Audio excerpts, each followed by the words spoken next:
ओम अस्मद्गुरुभ्यो नमः। काश्यपान्वय संजातं नारायणपदाश्रितं श्रीमन्नारायणं वन्दे यतीश्वरश्रियाजुषं नीलातुङ्गस्तनगिरितटे सुप्तमुद्बोध्य कृष्णं पारार्यं स्वं श्रुतिस्ततस्रसिद्धमध्यापयन्ति स्वोच्छिष्टायां सृजनिगलितं या बलात्कृत्य भुङ्क्ते गोदा तस्यै नमः भूय एवास्तु भूयः। ஆரிமறை கண்ணா ஒன்று நீ கைகரவேல் ஆரியுள் புக்கு முகந்து கொடார்த்தேரி ஊரி முதல்வனரோம் போல் மைகரத்து பாரி எந்தோளுடை பர்பநாபன் கையில் ஆரி போல் மின்னி வலம்புரி போல் நின்றுதிரிந்து தாழாதே சழங்க முதைத்த சரமுறை போல் வார உலகினில் பெய்திடாய் நாங்களும் மார்களின் நீடாட மகரிந்து ஏலோரெம்பாவாய் ఆండాళ్ దివ్య తిరువడిగలే శరణం. భాగవతోత్తములందరికీ దాసోహాలు సమర్పించుకుంటూ తిరుపతి దివ్య ప్రబంధంలో ఈరోజు మనం 4వ పాసురంలోకి ప్రవేశిస్తున్నాం. ఇది ధనుర్మాస వ్రతం, ఇది స్నాన వ్రతం. స్నానం చెయ్యాలి అంటే ముఖ్యంగా కావలసిన అంగం ఏమిటి? నీరు. నిజానికి ఈ గోపికలు కృష్ణ భగవానుడే ఉపాయము ఉపేయము అని నమ్మినవారు. కానీ ఈ పాసురంలో వీరు పర్జన్య దేవుణ్ణి అంటే వర్షదేవుణ్ణి ప్రార్థిస్తున్నట్టుగా మనకి కనిపిస్తుంది. వీరు శ్రీమన్నారాయణుని తప్ప వేరెవరిని ఆశ్రయింపరు కదా. మరి ఇందులో ఇదేమిటిది? వీళ్ళు ఈ రోజు ఈ వర్షదేవుణ్ణి ఆశ్రయిస్తున్నారు ఏమిటి అని మనకు కొంచెం అనుమానం కలగచ్చు. కానీ కృష్ణుడు ఎవరు? సాక్షాత్ పరమపదనాథుడు శ్రీమన్నారాయణుడు. మరి అతడే వీరి వాడై ఉండగా అతని పరవారమైన దేవతలందరూ కూడా వీరి ఆజ్ఞకు బద్దులై ఉంటారు కదా. అతని దగ్గర దాసానుదాసులైన వారు ఈ భాగవతోత్తములైన ఈ గోపికల వద్ద వినమ్రులై ఉంటారు. సూర్యుడు, చంద్రుడు, వాయువు, పర్జనుడు అందరూ కూడా ఆ పరమాత్మ భగవంతుని యొక్క ఆజ్ఞతో నడిచేవారే కదా. వారందరూ కూడా ఈ భక్తులకి బంటులుగా దాసానుదాసులుగానే మనకి కనిపిస్తారు. వీళ్ళు ఈ వ్రతాన్ని ఎలా ప్రారంభించారు? వామన రూపంలో ఉన్న స్వామిని కీర్తించడం మొదలెట్టారు. భగవంతుణ్ణి కీర్తిస్తే ఏమవుతుందంటారంటే, ద్రవంతి దైత్యాః ప్రణమంతి దేవతాః నశ్యంతి రక్షాంసి అవయాతి చౌరః యత్ కీర్తనాథన్. ఎప్పుడైతే మనం భగవంతుణ్ణి కీర్తించడం మొదలెడతామో దైత్యులు అంటే రాక్షసులందరూ మన చూసి భయపడతారట. అలాగే దేవతలు మన దగ్గరికి వచ్చి ప్రణమిల్లుతారు. అదేవిధంగా రాక్షసుల యొక్క భయం ఉండదు, చోర్ల యొక్క భయం ఉండదు, శత్రువుల యొక్క భయం ఉండదు. ఎప్పుడు మనం గనక భగవంతుడి యొక్క నామ సంకీర్తనని మనసా వాచ చేయగలిగినప్పుడు. వీరు ఎప్పుడైతే వామన్ని కీర్తించి వ్రతాన్ని ప్రారంభించారో వెంటనే వర్షదేవుడు, ఎందుకంటే వారి యొక్క స్వామి, వారి యొక్క యజమాని అయిన శ్రీకృష్ణ పరమాత్మ యొక్క భక్తులు, వీళ్ళు చేస్తున్న వ్రతం భగవంతుడే ఉపాయం ఉపేయం అని నమ్మి చేస్తున్నవారు గనక వీరిని గనక తను తృప్తిపరచగలిగితే తన స్వామి అయిన భగవంతుడు కూడా తృప్తి పడతాడు అన్న ఉద్దేశమా అన్నట్టుగా ఈ వర్షదేవుడు చేతులు కట్టుకుని వీళ్ళ దగ్గర నిలబడ్డట. చెప్పండి ఏం చేయమంటారు అన్నట్టుగా. నిజానికి అతను ఎవరు? మేఘాలన్నిటికీ నాయకుడు, ఈ వర్షానికి అంతటికీ అధిపతి అతను. అతనికి అన్నీ తెలుసును, ఎలా వర్షించాలో తెలియనివాడు ఏం కాదు. కానీ వినమ్రంగా వీళ్ళ దగ్గరకు వచ్చి నిలబడేసరికి మన అమ్మ గోదాదేవి అతనికి ఎలా వర్షించాలో నేర్పిస్తుంది చాలా అందంగా ఈ పాసురంలో. ఎందుకంటే అమ్మ ఎవరు? సాక్షాత్ భగవంతుడికే పాఠాలు నేర్పిన అమ్మ, అధ్యాపయంతి. ఆవిడ పెద్ద అధ్యాపకురాలు. అంతటి స్వామికే పరమాత్మకే నిద్రపోతున్న వాడిని తట్టి లేపి పాఠాలు నేర్పిన అమ్మకి ఈ వర్షదేవుడు ఎంతటి వాడు గనక, అందుకని ఇతనికి కూడా ఎలా వర్షించాలి అన్న పాఠాలు ఈ పాసురంలో చాలా అందంగా నేర్పిస్తుంది అమ్మ. ఇంకా చెప్పాలంటే ఈ పర్జన్య దేవుడు వీళ్ళందరూ కూడా, ఈ దేవతలందరూ కూడా భగవంతుడి యొక్క ఆజ్ఞ కంటే ఈ భాగవతుల ఆజ్ఞని ఇంకా బాగా పాటిస్తారట. ఇంకా ఇంకొక కోణంలో గనక మనం పరిశీలించినట్లయితే నిన్నటి పాసురం, ఇవాటి పాసురం, ఇంకా రాబోయే పాసురంలో కూడా సంధ్యావందన ప్రక్రియలను కూడా సూచకంగా చెప్పినట్టుగా మన వాళ్ళు చెప్తారు. ఎందుకంటే నిన్నటి రోజుని మిత్రుడి రూపంలో ప్రాతకాలంలో మిత్రుడిని స్మరిస్తారు సంధ్యావందన క్రమంలో. అందులో త్రివిక్రముని వీళ్ళు ప్రార్థించారు. అలాగే సాయంకాలంలో వరుణుణ్ణి ప్రార్థిస్తారు, మధ్యాహ్నంలో సూర్యుడిని ప్రార్థిస్తారనమాట. ఈ పర్జనుని సకల శుభాలు మాకు కలగాలని, అన్ని సుఖాలు మేము పొందాలని, మమ్మల్ని పరిశుద్ధుల్ని చేయమన్నట్టుగా వీళ్ళు ఆ పర్జన్య దేవుణ్ణి వీళ్ళు ప్రార్థిస్తున్నారు. అంటే నువ్వు కురవాలి, వర్షాలు కురిస్తే మొత్తం అంతా నదులు అన్నీ నిండితే గనక మేము వెళ్ళి ఆ నీటిలో మేము స్నానం చేసి పరిశుద్ధులమే భగవంతుడి దగ్గరికి వెళ్ళి మా వ్రతాన్ని మేము ఆచరిస్తామన్నట్టుగా వీళ్ళు చెప్తున్నారు. ఇందులో మనకి గోదాదేవి ఇంకా చక్కగా తెలియపరుస్తున్నది అంటే చాలా విషయాలు మనకి తిరుపతిలో అమ్మ చక్కగా తెలియపరుస్తుంది. ఏంటంటే మనం చాలా మంది ఏంటంటే మాకు ఇవాళ చాలా భక్తి కలిగిపోయిందండి, అందుకని మేము నిత్యకృత్యాలు మానేస్తాం అంటారు. నిత్యకృత్యాలు మానేస్తామంటే వృత్తి వ్యాపారాలు మానేస్తారు, చేయవలసిన సంధ్యావందనాది క్రమాలన్నీ మానేస్తారు, తినడం పడుకోవడం ఇటువంటివేం మానరు. కానీ ఈ నిత్యకృత్యాలు మానేసి మాకు ఇవాళ అనుకోకుండా అద్భుతంగా భగవంతుడి మీద మాకు గురి కుదిరిందండి, మాకు ఇంకేమీ చేయబుద్ధి అవ్వట్లేదు, అందుకని ఈ నిత్యకృత్యాలు అంటే భగవంతుడే మాకు ఉపేయం అని బాగా తెలిసిపోయింది, భగవత్ సాక్షాత్కారం ఆల్మోస్ట్ అయిపోయినట్టే, అందుకని నిత్యకృత్యాలు మేము మానేస్తా ఉంటారు. అటువంటివి ఏమీ కుదరవు అని చెప్తోంది అమ్మ ఈరోజు. ఎటువంటి వాళ్ళైనా, ఎంత భగవతోత్తములైనా, ఎంతటి వాళ్ళైనా సరే నిత్యకృత్యాలు చేసుకోవాల్సిందే. అది సూచకంగా చెప్తున్నట్టుగా ఈ సంధ్యావందనాది క్రమాన్ని ఒక ఉదాహరణగా చెప్తుంది. కిందటి పాసురంలో భగవత్ సమృద్ధి, భాగవత సమృద్ధి కావాలని కదా మన వారు కోరుకున్నారు. ఈ రోజు అటువంటి భాగవతోత్తములు, వాళ్ళు విద్వాంసులైన మహాభక్తులైన భాగవతులు ఏమవుతారు, భగవంతుడి అనుగ్రహం చేత ఆచార్య పదాన్ని వాళ్ళు, ఆ పదవిని వాళ్ళు అధిరోహిస్తారు. అటువంటి ఆ ఆచార్య పదవిని వాళ్ళు అధిరోహించి ఈ మేఘానికి ఆచార్యుడికి చక్కటి సారూప్యాలను చెప్తూ చాలా అందంగా ఏం చేయాలో చెప్తూ ముందుకు సాగుతుంది ఈ పాసురంలో అమ్మ. మొదటగా ఆరి మరై కన్నా ఒండునీ కైకరవేల్ అంటుంది. ఆరి అంటే గంభీరమైన స్వభావము గల, మడై కన్నా వర్షమునకు నిర్వాహకుడా, నీవు కై నీ దాతృత్వమును ఒండ్రు, ఏ మాత్రం కరవేల్ సంకోచించకు.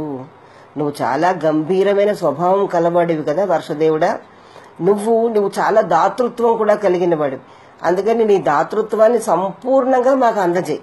అంటే ఏదో సంకోచిస్తూ పడినా మాన్నా అన్నట్టుగా పడ్డం కాదు, నీకెంత దాతృత్వం ఉందో అంత దాతృత్వం మా మీద కురిపించి ఈ పంట పొలాలన్నీ, ఈ భూమి అంతా కూడా సస్యశ్యామలం అయ్యేటట్టుగా నీకు తగ్గట్టుగా నువ్వు వర్షించు అని చెప్తోంది. ఆరి అంటే సముద్రం అని ఒక అర్థం ఉంది. సాధారణంగా మనం సముద్రం అనేసరికి మనకు వైశాల్యంగా గంభీరంగా కనిపిస్తుంది కదా, అటువంటి లక్షణాలు కలిగిన వాడే పర్జన్యుడు ఈ వర్షదేవుడు అని మనకి సూచించేటట్టుగా ఆడి మరై కన్నా అంటుంది. ఇతను ఉదారత కూడా ఉంది. ఎటువంటి వారిలో ఉదారత ఉండగలుగుతుంది, ఎవరు ఇతరులకు సహాయం చేయగలరు, ఎవరు ఇవ్వగలరు అంటే ముందుగా ఇచ్చేవాడి దగ్గర తరగని సంపదలు ఉండాలి. అయ్యో ఇవాళ నా దగ్గర ₹1,00,000 నేను ఒక 50,000 ఇచ్చేస్తే నాకున్న సంపద తరిగిపోతుందే అన్న భయం ఉన్నవాడు ఎటువంటి దాతృత్వాన్ని చేయలేడు. వాళ్ళ దగ్గర తరగని సంపద కలిగి ఉండాలి. తరగని సంపద ఉంది సరే, కానీ ఇచ్చే విశాలమైన హృదయం కూడా ఉండాలి. ఈ రెండు ఉన్నవాడు మాత్రమే దాతృత్వంతో దానం చేయగలడు అనమాట. ముందర మన దగ్గర తరగని సంపద ఎంత ఇచ్చినా మాకు పర్వాలేదులే అన్న ఒక ధైర్యం ఉన్నవాళ్ళు, ఆ తరగని సంపద ఉన్నవాళ్ళు, ఆ ఇచ్చే గుణం ఉన్నవాళ్ళు, అటువంటి గుణం కలిగిన వాడివి నువ్వు పర్జన్య. అందుకని నువ్వు మాకు ఇవ్వగలిగిన వాడివి, నీకు విశాలమైన హృదయం ఉంది, తరగని సంపద ఉంది, ఇచ్చే గుణం కూడా ఉంది. ఆరి అంటే మరొక అర్థం మన వాళ్ళు చెప్తారు ఏంటంటే మండలాకారంగా వర్షాలు పడాలి. ఒకప్పుడు చూడండి, మనం రోడ్డు మీద వెళ్తుంటే వర్షం పడుతుంది, రోడ్లో సగం దాకా తడుస్తున్నా పైన తడిసి ఉండదు. అలా ఏదో పడ్డానా పడలేదా ఇలాంటి వర్షం కాదు, పరిపూర్ణమైన తృప్తిని మాకు కలిగించేటట్టుగా మండలాకారంలో మాకు వర్షం పడాలి. అంటే ఇతనిలో గాంభీర్యం, వైశాల్యత, మరి పరిపూర్ణమైన తృప్తినిచ్చే గుణాలు ఉండాలి. ఇది ఉదారంగా ఎవరికైనా ఇచ్చేవాళ్ళకు ఉండవలసిన గుణాలు కూడా ఇవే. ఎప్పుడైనా ఒక పని చేయించుకునే ముందర ఆ పని ఎలా చేయించుకోవాలో కూడా మనకు అమ్మ ఇందులో తెలియజేస్తుంది. మంచి మాటలతో పని చేసుకోవాలి. ఎవరినైనా సరే నువ్వు ఏదైనా పని చేశాడు అనుకోండి, నువ్వు సరిగ్గా చేయలేదు, అలా చేయలేదు, నువ్వేం చేతగాని వాడివి అని చెప్పి మనం వాడిని తిట్టడం మొదలెట్టావు అనుకోండి, ఆ చేసేది కూడా చేయకుండా వెళ్ళిపోతాడు. ఇందులో అమ్మ మనకి జీవితంలో నేర్పించే పాఠాలు కూడా చాలా మనకు కనిపిస్తూ ఉంటాయి. ఇందులో అంటోందనమాట, నీకు ఎంత మంచి ఉద్యోగం ఇచ్చాడయ్యా పెరుమాళ్ళు, భగవంతుడు నీకు ఎంత మంచి పోర్ట్ఫోలియో ఇచ్చాడయ్యా అని ఈ వర్షదేవుడిని పొగుడుతోంది. ఏమిటి, యముడికి ఎదుటి వాళ్ళని చంపేయడం, అటువంటి డ్యూటీ ఇచ్చాడు. అలాగే అగ్నిదేవుడికి కాల్చడం లాంటివి ఇచ్చాడు. వాయుదేవుడికి ఒక చోట స్థిరంగా ఉండకుండా అటు అటు తిరిగే పని ఇచ్చాడు. అందుకని వీళ్ళ వల్ల ఎవరికి కూడా అంత సుఖం అనిపించదు. వాళ్ళ పేరు తలుచుకోగానే బాబోయ్ అని భయం లాంటిది కలుగుతాయి. మరి నీకు చక్కగా అందరి తాపాలని చల్లపరచడం, అటువంటి పనిని నీకు అప్పచెప్పాడు. కన్నా అని పిలుస్తోంది ఈవిడ, అంటే నిర్వాహకుడా అని పిలుస్తోంది. అంటే వీళ్ళకి ఎంతసేపు ఆ కృష్ణనామాన్ని తలుచుకోకపోతే, ఎందుకంటే ఆ కృష్ణనామమే వీళ్ళకి తారకం గనక, అందుకని కన్నా ఓ నిర్వాహకుడా అనే అర్థంలో ఈ పర్జన్య దేవుణ్ణి కూడా, ఈ వర్షదేవుణ్ణి కూడా కన్నా అనే పిలుస్తున్నారు వీళ్ళు. అయితే వారు ఈ వర్షదేవుడికి ఆచార్యుడికి ఉన్న పోలికలు చెప్తూ, మనకు ఆచార్యుడిలో కూడా ఇప్పుడు వర్షదేవుడిలో ఉన్న గుణాలే మనకు భాసిల్లాలి. అవేంటంటే వాళ్ళు గంభీరంగా ఉండాలి, విశాలంగా ఉండాలి, అలాగని అందరికీ తృప్తినిచ్చే వాళ్లే ఉండాలి. ఏదో ఒక చోట ఉండిపోయి ఒక చోట కాక అంతటా తిరుగుతూ భగవంతుడి యొక్క దయని, కారుణ్యాన్ని, ఆయన యొక్క నామ వైభవాన్ని, ఆయన భగవత్ సంబంధమైన తత్వాన్ని అందరికీ ప్రసరింపజేసే వాళ్లే ఉండాలి.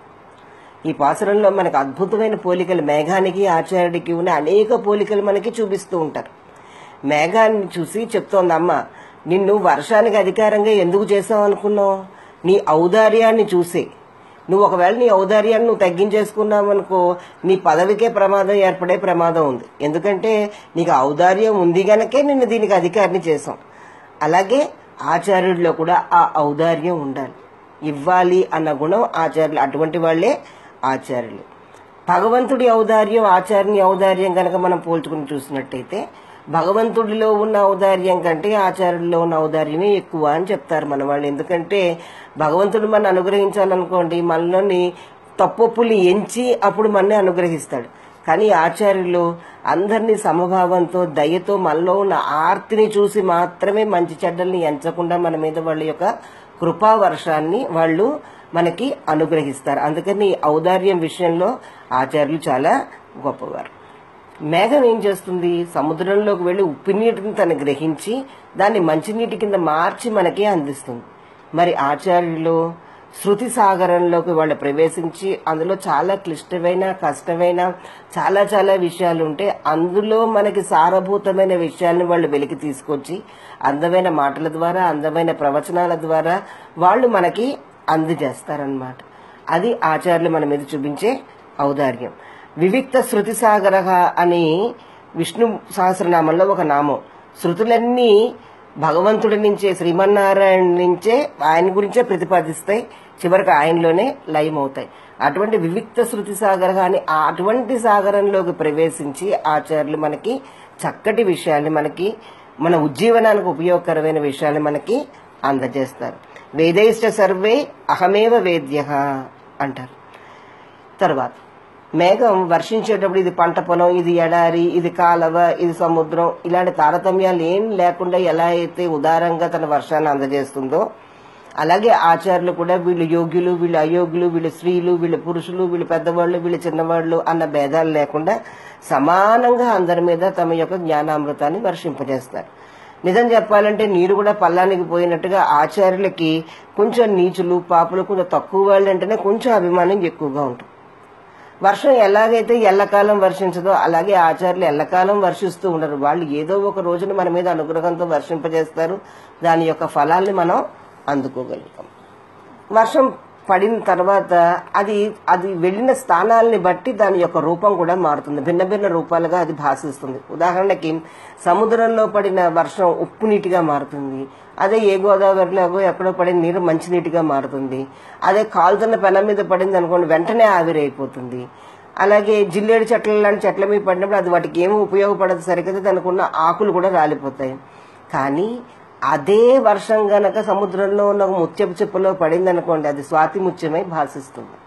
అలాగే ఆచార్యులు కూడా వాళ్ళ యొక్క జ్ఞానాన్ని అన్ని చోట్ల ప్రసరింపజేసినా అది ఆయా వ్యక్తుల యొక్క, శిష్యుల యొక్క యోగ్యతను బట్టి ఆ జ్ఞానం భాషిస్తుంది అన్నమాట. పర్వతంపై పడిన వర్షం, ఒకవేళ వర్షం లేకపోయినా పర్వతంపై పడిన నీరు ఏమవుతుంది? అది వర్షం లేకపోయినా కూడా ప్రవహించి అది అందరికీ ఉపయుక్తంగా మారుతుంది. అదేవిధంగా ఆచార్యులు లేకపోయినా వాళ్ళ ఉత్తరాధికారుల ద్వారా వాళ్ళ యొక్క జ్ఞానాన్ని ప్రపంచంలో అలా తరతరాలుగా అది అందిస్తూనే ఉంటారు. మేఘం నీళ్లతో నిండినప్పుడు ఎలా కనిపిస్తుంది? మనకి నల్లగా నిండుగా కనిపిస్తుంది. అదే మొత్తం తనకున్నదంతా కూడా ప్రసరింపజేసిన తర్వాత తెల్లగా, దాన్ని ఏమిటంటారు, ఒక కళావిహీనంగా తయారవుతుంది అన్నమాట. అలాగే ఆచార్యులు కూడా తమకున్న జ్ఞానంతో నిండుగా ఉంటారు, పూర్ణంగా ఉంటారు. వాళ్ళకి తమకున్న జ్ఞానాన్ని అంతటిని మనకి ఇచ్చేసిన తర్వాత ఇంకా వీళ్ళకి ఏమీ మేము చేయలేకపోయామే అన్న ఒక వాళ్ళకి వాళ్ళే తక్కువ చేసుకున్నట్టుగా వాళ్ళు అనుకుంటారు అన్నమాట. అంటే వాళ్ళ ఔదార్యంగా వాళ్ళు అంతా ఇచ్చేసి కూడా వాళ్ళు అర్థించి పుచ్చుకున్న వాళ్లే ఉదారులు. వీళ్ళు వాళ్ళంతటా వాళ్ళ స్వప్రయత్నం లేకుండా మా దగ్గరకు వచ్చి మరీ నేర్చుకుంటున్నారు. పుచ్చుకున్న వాళ్ళు నిజం చెప్పాలంటే ఇచ్చిన వాళ్ళు గొప్పవాళ్ళు. కానీ ఇక్కడ తత్వం ఎలా ఉంటుంది అని అంటే ఆచార్యులు వాళ్ళకున్న జ్ఞానాన్ని అంతటినీ శిష్యులకు ఇచ్చి ఇంకా వీళ్ళకి ఏం చేయలేకపోతున్నారు, వీళ్ళు చాలా ఉదారులు కనుక నా దగ్గరికి వచ్చి జ్ఞానాన్ని అంతా అందుకుంటున్నారన్న భావంతో వాళ్ళు ఉంటారనమాట. ఇదే పద్ధతి మనకి చూడండి, ఎవరికైనా ఒక స్వాములకు మనం ఏదైనా తాంబూలం ఇచ్చినప్పుడు నిజం చెప్పాలంటే మనం ఇస్తున్నామన్న అహంకారంతో మనం ఇవ్వకూడదు. మనం ఎప్పుడు మనకి నిత్యకృత్యంగా కూడా మనం అదే పని చేస్తుంటాం. ఇచ్చి మనమే వాళ్ళకి తిరిగి కాళ్ళకి దండం పెడతాం. ఇది ఒక చక్కటి యోగ్యత, మనకి సంస్కారం అంటారు చూసారా, అలా సంస్కారం మనకి మన పెద్దలు మనకు అందించిన సంస్కారం. సరే, ఇన్ని విషయాలు చెప్పిందమ్మా. ఇంకా ఇలా వర్షించాలి అలా వర్షించాలని చెప్తుంది కదా. సరే చెప్పారు కదా, వర్షించమన్నారు కదా, సరే నేను వెళ్ళి వర్షించేస్తానని బయలుదేరుతున్నాడు వర్షదేవుడు. అయితే టప్పట్లు కొట్టి వెనక్కి పిలుస్తుందమ్మా. ఏమిటి, ఎక్కడికి వెళ్తున్నావు, ఏమిటి చేసేస్తావు? కొంతమంది చూడండి పని మీద టూ అని మనం పూర్తి చేయము, ఎందుకు వెళ్ళిపోతారో తెలియదు, వెళ్ళిపోతూ ఉంటారు. అలాగే వర్షదేవుడు కూడా వెళ్ళిపోతున్నాడు. వర్షం పడమన్నారు కదా, పడిపోతాను, వెళ్ళిపోతున్నాను అంటున్నాడు. బాబు వెనక్కిరా, ఎలా వర్షించాలో నేను చెప్తాను, నేను చెప్పిన విధంగా నువ్వు వర్షించవలసి ఉంటుంది. కేవలం వర్షించడం కాదు, దానికి ఒక పద్ధతి ఉంది అని అమ్మ ఆపుతుంది. వర్షదేవుడికి ఎటువంటి ఇన్స్ట్రక్షన్స్ ఇస్తుందో అవన్నీ కూడా రేపు తెలుసుకునే ప్రయత్నం చేద్దాం. జై శ్రీమన్నారాయణ. ఓం అస్మద్గురుభ్యో నమః. కాశ్యపాన్వయ సంజాతం నారాయణ పదాశ్రితం శ్రీమన్నారాయణం వందే యతీశ్వరశ్రియాజుషం. నీలాతుంగస్తనగిరితటీ సుప్తముద్బోధ్య కృష్ణం పారార్యం స్వం శృతి సతస్సరసిద్ధమధ్యాపయంతీం స్వోచ్ఛిష్టాయాం సృజనిగళితం యాబలాత్కృత్య భుంక్తే గోదా తస్యై నమేదమిదం భూయ ఏవాస్తు భూయః. ஆரிமழை கண்ணா ஒன்று நீ கைக்கரவேல் ஆரியுள் புக்கு முகந்து கொடார்த்தேரி ஊரி முதல்வனருவம் போல் மைக்கரத்தும் பாரி எந்தோருடை பர்வநாபன் கையில் ஆரி போல் மின்னி வலம்புரி போல் நின்னதிரிந்து தாழாதே சாழங்க முதைத்த சரமுறை போல் வார உலகினில் பெய்திடாய் நாங்களும் மார்கழி நீராட மகிழ்ந்து ஏலோர் எம்பாவாய். ఆండాళ్ దివ్య తిరువడిగలే శరణం. భాగవతోత్తములందరికీ దాసోహాలు సమర్పించుకుంటూ ఈరోజు తిరుప్పావే దివ్య ప్రబంధంలో 4వ పాసురంలో మరింత ముందరకు వెళ్లే ప్రయత్నం చేద్దాం. విశ్వ సాహితీ జగత్తులో సాహిత్యాన్ని 3 రకాలుగా విభాగాలుగా విభజిస్తారు. మొదటిది కేవలం విషయగాంభీర్యత లేకుండా పదగాంభీర్యంతో భాసిల్లే కథా వస్తువులు గాని రచనలను గాని 3వ కేటగిరీ కింద మనం వాళ్ళు వాటిని కేటగరైజ్ చేస్తారనమాట. అంటే 1, 2, 3 అని మన ఉత్తమం, మధ్యమం, అధమం అని కనుక మనం తీసుకున్నట్టయితే ఇది 3వ లెవెల్లో ఉండేవన్నమాట. కేవలం పదగాంభీర్యం, విషయగాంభీర్యం కాకుండా కేవలం పదగాంభీర్యం మీద రచించబడే గ్రంథాలని 3వ కేటగిరీ కింద మన వాళ్ళు పెడతారు. మన వాళ్ళని కాదు, విశ్వ సాహితీ జగత్తులో అలా ఆ 3వ స్థానం వాటికి లభిస్తుందన్నమాట. కేవలం పదాల యొక్క గాంభీర్యత కాకుండా విషయ గాంభీర్యత ఉన్న వాటిని మధ్యమం అంటే 2వ కేటగిరీలోకి విభజిస్తారు. ఇక ఉత్తమోత్తమైన రచనల కింద వేటిని పరిగణిస్తారు అంటే పైకి ఒక అందమైన కథా రూపంలో సాగుతూ అంతర్లీనంగా భావగర్భితంగా అనేక గొప్ప గొప్ప విషయాలను విశదీకరించే రచనల్ని ఉత్తమోత్తమైన గ్రంథాల కింద పరిగణిస్తారు విశ్వ సాహితీ జగత్తులో కూడా. అటువంటి ఉత్తమోత్తమైన రచనల కింద ఏమి వస్తాయి అని మనం ఆలోచించినట్టయితే శ్రీమద్ రామాయణం లాంటి గ్రంథాలు ఆ ఉత్తమోత్తమైన రచనల కింద విశ్వ సాహితీ జగత్తులో తారాకాశంలో వెలుగొందుతూ ఉంటాయి. ఏమిటి వీటిలో ఉన్న ఉత్తమత్వం అని అంటే, ఉదాహరణకు మనం శ్రీమద్ రామాయణం మన అందరికీ బాగా తెలుసున్న కథ గనక దాని గురించి మనం ఆలోచించినట్టయితే పైకి ఒక చిన్న కథ కింద మనకు అది కనిపిస్తూ ఉంటుంది. ఒక కథానాయకుడు, ఒక కథానాయకి, ఒక ప్రతినాయకుడు. రాముడు, సీత, రావణాసురుడు. సీతమ్మ వారిని రావణాసురుడు ఎత్తుకుపోయాడు. అంటే ప్రతినాయకుడు కథానాయకిని తీసుకుని వెళ్లిపోయి ఆవిడ అనేక కష్టాలకు గురి చేశాడు. కథానాయకుడు కూడా సామాన్యంగా అనేక కష్టాలు అనుభవిస్తూ తన యొక్క వీర్యంతో, శౌర్యంతో, తన యొక్క అనేక కళ్యాణ గుణాలతోటి మొత్తానికి ఆ ప్రతినాయకుడి దగ్గరికి వెళ్లి తన కథానాయకుని తిరిగి తెచ్చుకుని రాజ్యానికి వచ్చి సుఖాంతంగా కథని ముగిస్తాడు. ఇది పైకి మనకి కనిపించే ఒక చిన్న కథ అన్నమాట. ఈ మధ్యలో సుగ్రీవుడు, హనుమంతుడు ఇటువంటి అనేక పాత్రలు మనకి ఇందులో చూపించబడి, విభీషణుడు ఇలాంటి పాత్రలన్నీ వస్తుంటే ఆ కథ అలా సాగుతుంటుంది. పైకి ఇది చాలా చిన్నపిల్లలకు కూడా మనం చెప్తే అర్థం చేసుకునేది చిన్న కథ కింద మనకి కనిపిస్తూ ఉంటుంది. కానీ తరచి చూడగా ఈనాటికి రామాయణం అంటే సాక్షాత్ రామానుజుల వారు లాంటి వాళ్లే 18 సార్లు రామాయణ కథా కాలక్షేపం అయ్యారంటే దానిలో భావగర్భితంగా ఎన్నెన్ని విషయాలు ఉన్నాయన్నది మనకి అవగతం అవుతుంది. శ్రీమద్ రామాయణం వేద సారమే అంటారు. అలా వేదంలో చెప్పబడిన అనేక వేదాంతార్థాలని కూడా మనకి రామాయణంలో మనకి కనిపిస్తూ ఉంటాయి. మన పెద్దల వ్యాఖ్యాన రూపంగా మనకి అందిస్తూనే ఉంటారు.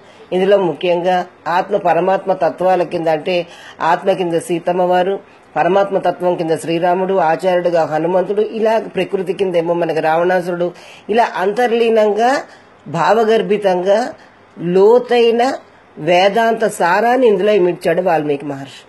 ఇది ఉత్తమోత్తమైన కావ్యం కింద నాడు నేడు ఏనాడు కూడా దాన్ని మనం పరిగణిస్తాం అన్నమాట. అందువల్ల ఏమిటంటే కేవలం కథ కింద చెప్పినట్టయితే దానికి ఆ విలువ ఉండదు. డైరెక్ట్ గా వాల్మీకి గనక ఆత్మ పరమాత్మ ప్రకృతి అనుకుంటూ చెప్పడం మొదలెడితే ఎవరికి దాని మీద ఉత్సాహం కూడా కనిపించదు. సామాన్యులకు అర్థమైనట్టుగా కథా రూపంలో అది సాగుతూ ఉంటుంది. అంతర్లీనంగా భావగర్భితంగా ఇంత అర్థాలు ఇందులో ఇమిడి ఉంటాయి. అదే వర్గంలోకి వస్తుంది మన తిరుప్పావే దివ్య ప్రబంధం కూడా. ఇందులో పైకి మనకు చూడడానికి అమ్మ ఒక చిన్న కథ కింద మనకి చూపిస్తుంది అనమాట. ఏదో చిన్న పిల్లలు గోదాదేవి ఒక వ్రతం చేయడానికి బయలుదేరారు. అదో చిన్న పల్లెటూరు, అక్కడ ఉన్న వాళ్ళు అందరూ అజ్ఞానులే. ఏదో మొదట్లో పెద్దవాళ్ళు తెలియక కృష్ణుడు ధూర్తుడని చెప్పి ఈ పిల్లల్ని అక్కడికి పంపించడం మానేశారు. కానీ ఎప్పుడైతే ఊళ్ళో వర్షాలు పడలేదో అప్పుడు స్వయంగా ఈ పెద్దలే తీసుకెళ్లి కృష్ణుడికి పిల్లల్ని అప్పచెప్పి వాళ్ళ చేత వ్రతం చేయించమని బతిమాలాడారు. కృష్ణుడు కూడా వీళ్ళని ఇవాళ కాదు రేపు రండి అన్నాడు. పరనే సాధనం ఇస్తానన్నాడు. వీళ్ళందరూ కూడా ముందర రోజు నిద్రపోకుండా చిన్నపిల్లలు కనుక అలా ఇలా చేసుకుని ఒకళ్ళొకళ్ళు లేపుకుని చివరికి కృష్ణుడి దగ్గరికి చేరి ఆ వ్రతాన్ని చేయడానికి వీళ్ళు ఉద్యుక్తులయ్యారు, చేశారు. వర్షాలు పడ్డాయి, అంత ఇలాగ కథ మనకి సాగుతూ ఉంటుంది. ఈ కథ మధ్యలో కూడా మనకి ఏంటంటే గోపికలు ఓ 10 మందిని లేపుతూ ఉంటారు. అందరూ స్నేహితులు, ఒకే వయసు పిల్లలు, చిన్న పిల్లలు. నువ్వు లేవు లేపుతుంటే నువ్వు అబద్ధం ఆడుతున్నావు, తెల్లారలేదు, ఇంకా తెల్లారడానికి గుర్తులు చెప్పు. ఇలా నిద్ర లేవడానికి వాళ్ళందరూ మారాన్ చేస్తున్నట్టుగా మనకు కనిపిస్తుంది. అవే దృశ్యాలు ఇవాళకి మన ఇళ్లలో కూడా మనకు నిత్యకృత్యంగా మనకు కనిపిస్తూ ఉంటాయి కనుక మనం కూడా వాటికి కరెక్ట్ గా కనెక్ట్ అవుతాం అనమాట. ఇలా పైకి మనకి ఒక చిన్న కథ కింద మనకు కనిపిస్తూ ఉంటుంది. అయితే అంతర్లీనంగా వేదమనైతుక్కం విత్తాగం కోదై తమిళ్ అంటారు. అంటే సాక్షాత్ వేదానికి విత్తు రూపంలో ఈ తిరుప్పావే దివ్య ప్రబంధం మనకు కనిపిస్తుంది. అలా పైకి చెప్పడమైనా ఒక్కొక్క అర్థాన్ని మనం తెలుసుకున్న కొద్దీ మనకి చాలా ఆశ్చర్యచకితులం అవుతాం అన్నమాట. ఈ దివ్య ప్రబంధంలో ఉన్న విశేషార్థాలు మనం తెలుసుకున్న కొద్దీ మనం చాలా ఆశ్చర్యపోతూ ఉంటాం. ఆ విశేషార్థాన్ని చిన్నగా మనకు తోచిన రీతిలో తెలుసుకునే ప్రయత్నం మనం చేస్తున్నాం. అందులో ముందుకు సాగుతున్నాం. నిన్నటి రోజుని మేము స్నానం చేయడానికి నీళ్లు కావాలి కనుక వీళ్ళు వర్షదేవుని అతన్ని కూడా ఆరిమరే కన్నా అని అతన్ని పిలిచారు. అతను వచ్చాడు. సరే వర్షం కురిపిస్తాను, మరి వర్షం కురిపించడానికి మరి నేను బయలుదేరుతున్నాను, ఎక్కడొక్కడ నీళ్ళు అవి తీసుకుని వెళ్ళాలి కదా వర్షం కురవాలంటేని బయలుదేరిపోతుంటే వీళ్ళు ఆపారు. నీకు వర్షం ఎలా అతను చూస్తే వర్షాది దేవత, అతను అంతటికీ అధినాయకుడు అతను. అలాంటి వాళ్ళకి వీళ్ళందరూ కలిసి పాఠాలు చెప్తున్నారు. ఏమిటంటే వర్షం ఎలా కురవాలో మేము నేర్పుతా ఉన్నారు అన్నట్టుగానే వీళ్ళు చెప్తున్నారు. ఏమని చెప్తున్నారు? ఆరియుల్ పుక్కు, సముద్రంలోకి ప్రవేశించి. నువ్వు వర్షం పడాలంటే నీళ్లు సంపాదించాలంటే ఏదో చెరువు దగ్గరికి వెళ్ళి తాగేశానండి కురిసేస్తానండి అంటే కుదరదు. అలాగే ఓ చిన్న నది దగ్గరికి వెళ్ళో లేదా చిన్న కాలువ దగ్గరికి వెళ్ళో నేను నీళ్లు తాగేశాను అయిపోయిందంటే కుదరదు బాబు. నువ్వు సముద్రంలోకి ప్రవేశించాలి. వైశాల్యం, గంభీరత, లోతు అన్నీ ఉన్న సముద్రంలోకి ప్రవేశించి అక్కడి నుంచి నువ్వు నీళ్లు త్రాగాలి అని చెప్తున్నారు. సముద్రం మధ్యలోకి వెళ్లి నీరుని త్రాగాలని. ఎక్కడ పడితే అక్కడ తాగితే కుదరదు. దీనికి ఆచార్యుడికి సారూప్యం మనకు ఎలా కనిపిస్తుందంటే ఆచార్యులు కూడా మేము ఎక్కడో విషయాలు తెలుసుకున్నాం, మేము తెలుసుకున్న విషయాలన్నీ మీకు చెప్పేస్తామంటే కుదరదు. శృతి సాగరగా వేదం అనే సాగరంలోకి చొచ్చుకుని వెళ్లి అక్కడ ఉన్న అంతర్లీనమైన అర్థాలని తాను అవగతం చేసుకుని తనలో వాటిని నింపుకోవాలి. వేదంలో కూడా అంతర్లీనంగా ఉన్న తత్వాన్ని వీళ్ళు గ్రహించగలగాలి. ఎందుకంటే వేదంలో కూడా అనేక విషయాలు ప్రస్తావించబడుతూ ఉంటాయి. అనేక విషయాలే ఏదో క్రతువులు చేయాలని, ఏదో యజ్ఞాలు చేయాలని, అనేక దేవతల గురించి ప్రస్తావన కూడా వేదాల్లో ఉంటుంది. కానీ వేదాలు ప్రతిపాదించిన శ్రీమన్నారాయణ తత్వాన్ని ఆచార్యులు ముందుగా వారు అవగతం చేసుకుని వారిలో ఆ తత్వం గురించి వాళ్ళు ఆ జ్ఞానాన్ని వాళ్ళలో నింపుకుని ఎలా అయితే మేఘం సముద్రంలోకి వెళ్లి నీరు త్రాగాలని చెప్తున్నారో అదేవిధంగా ఆచార్యులు కూడా ఈ వేద శృతి సాగరంలోకి వెళ్లి ఆ నారాయణ తత్వాన్ని వాళ్ళు ఇముడుచుకుని ఉండాలి. అది పరిపూర్ణంగా అనిపించిన వాళ్లే ఆచార్యులు అవుతారు. భగవంతునిలోకి వచ్చంటే దహన విద్యను ఉపాసన చేసి వారు ఆ విద్యని ఆ జ్ఞానాన్ని శిష్యులకి అందించాలి అని చెప్తున్నారు. ఇంకా ముందరకు వెళ్తూ ముగుందుక్కుడు సముద్రం దగ్గరికి చొచ్చుకుని వెళ్లి పూర్తిగా సముద్ర జలాన్ని త్రాగి అని చెప్తున్నారు.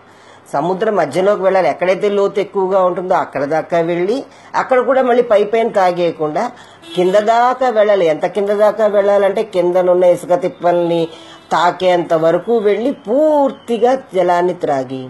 అలాగే ఆచార్యులు కూడా వాళ్ళ అనుభవాన్ని పరిపూర్ణంగా పొందిన వాళ్లే ఉన్నారు.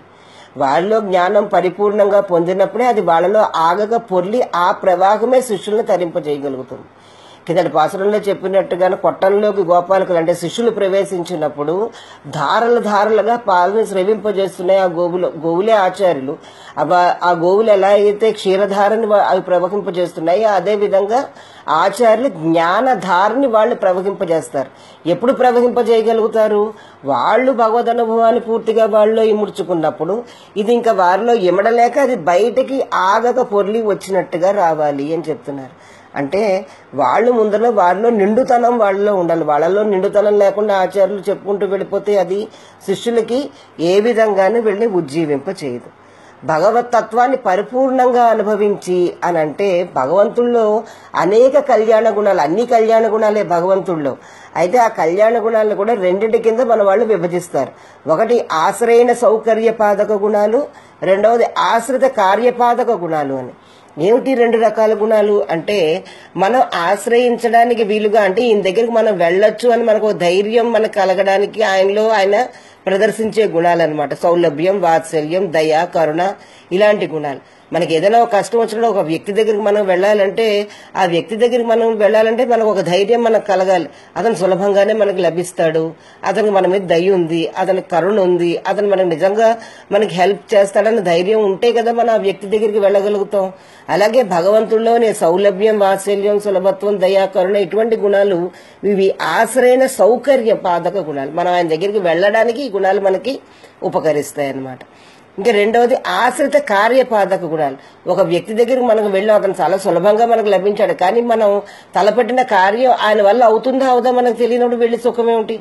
అలాగే భగవంతుడు మనకు చాలా సులభంగానే లభించాడు, కానీ అతనిలో మన తలపెట్టిన కార్యాలు చేయగలిగే శక్తి ఉందా లేదా అంటే నా దగ్గర ఆ శక్తి ఉంది అని చూపించుకోవడానికి అన్నట్టుగా ఆయన సర్వశక్తివంతుడు, సర్వనియామకుడు, సర్వవ్యాపకుడు. ఇలాంటి పరత్వ గుణాలన్నీ కూడా ఆయన మనకి ఒక రకమైన ధైర్యాన్ని అవి మనకి కలగజేస్తాయన్నమాట. అంటే సౌలభ్యం, పరత్వం ఈ రెండిటి గురించి తెలుసుకోవడమే భగవంతుడి గురించి పరిపూర్ణంగా అవగతం చేసుకోవడం అన్నమాట.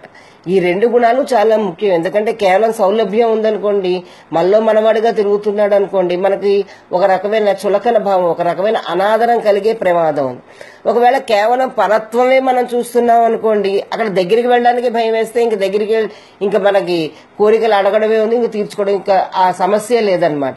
అందుకని సౌలభ్యం, పరత్వం ఈ రెండు కూడా ఇతను మనకు సులభుడు, మనకు సులభంగా లభిస్తాడు, and at the same time అతని పరత్వం కూడా ఉంది, మనం అనుకున్నవన్నీ తీర్చగలిగే శక్తి కూడా ఉంది అని అనుకున్నప్పుడు ఈ రెండు గుణాలని పరిపూర్ణంగా అనుభవించిన ఆచార్యులు ఆ గుణాలని మనకు కూడా వాళ్ళ జ్ఞానం ద్వారా అందించినప్పుడు మనం ఇంకా భగవంతుడిని విడిచిపెట్టి ఉండలేనంతగా భగవంతుడితో మనం అంటుకుపోతాం అనమాట. ఆయన పాదాలే మనకు శరణం వల్ల మనకు నమ్మిక ఏర్పడుతుంది.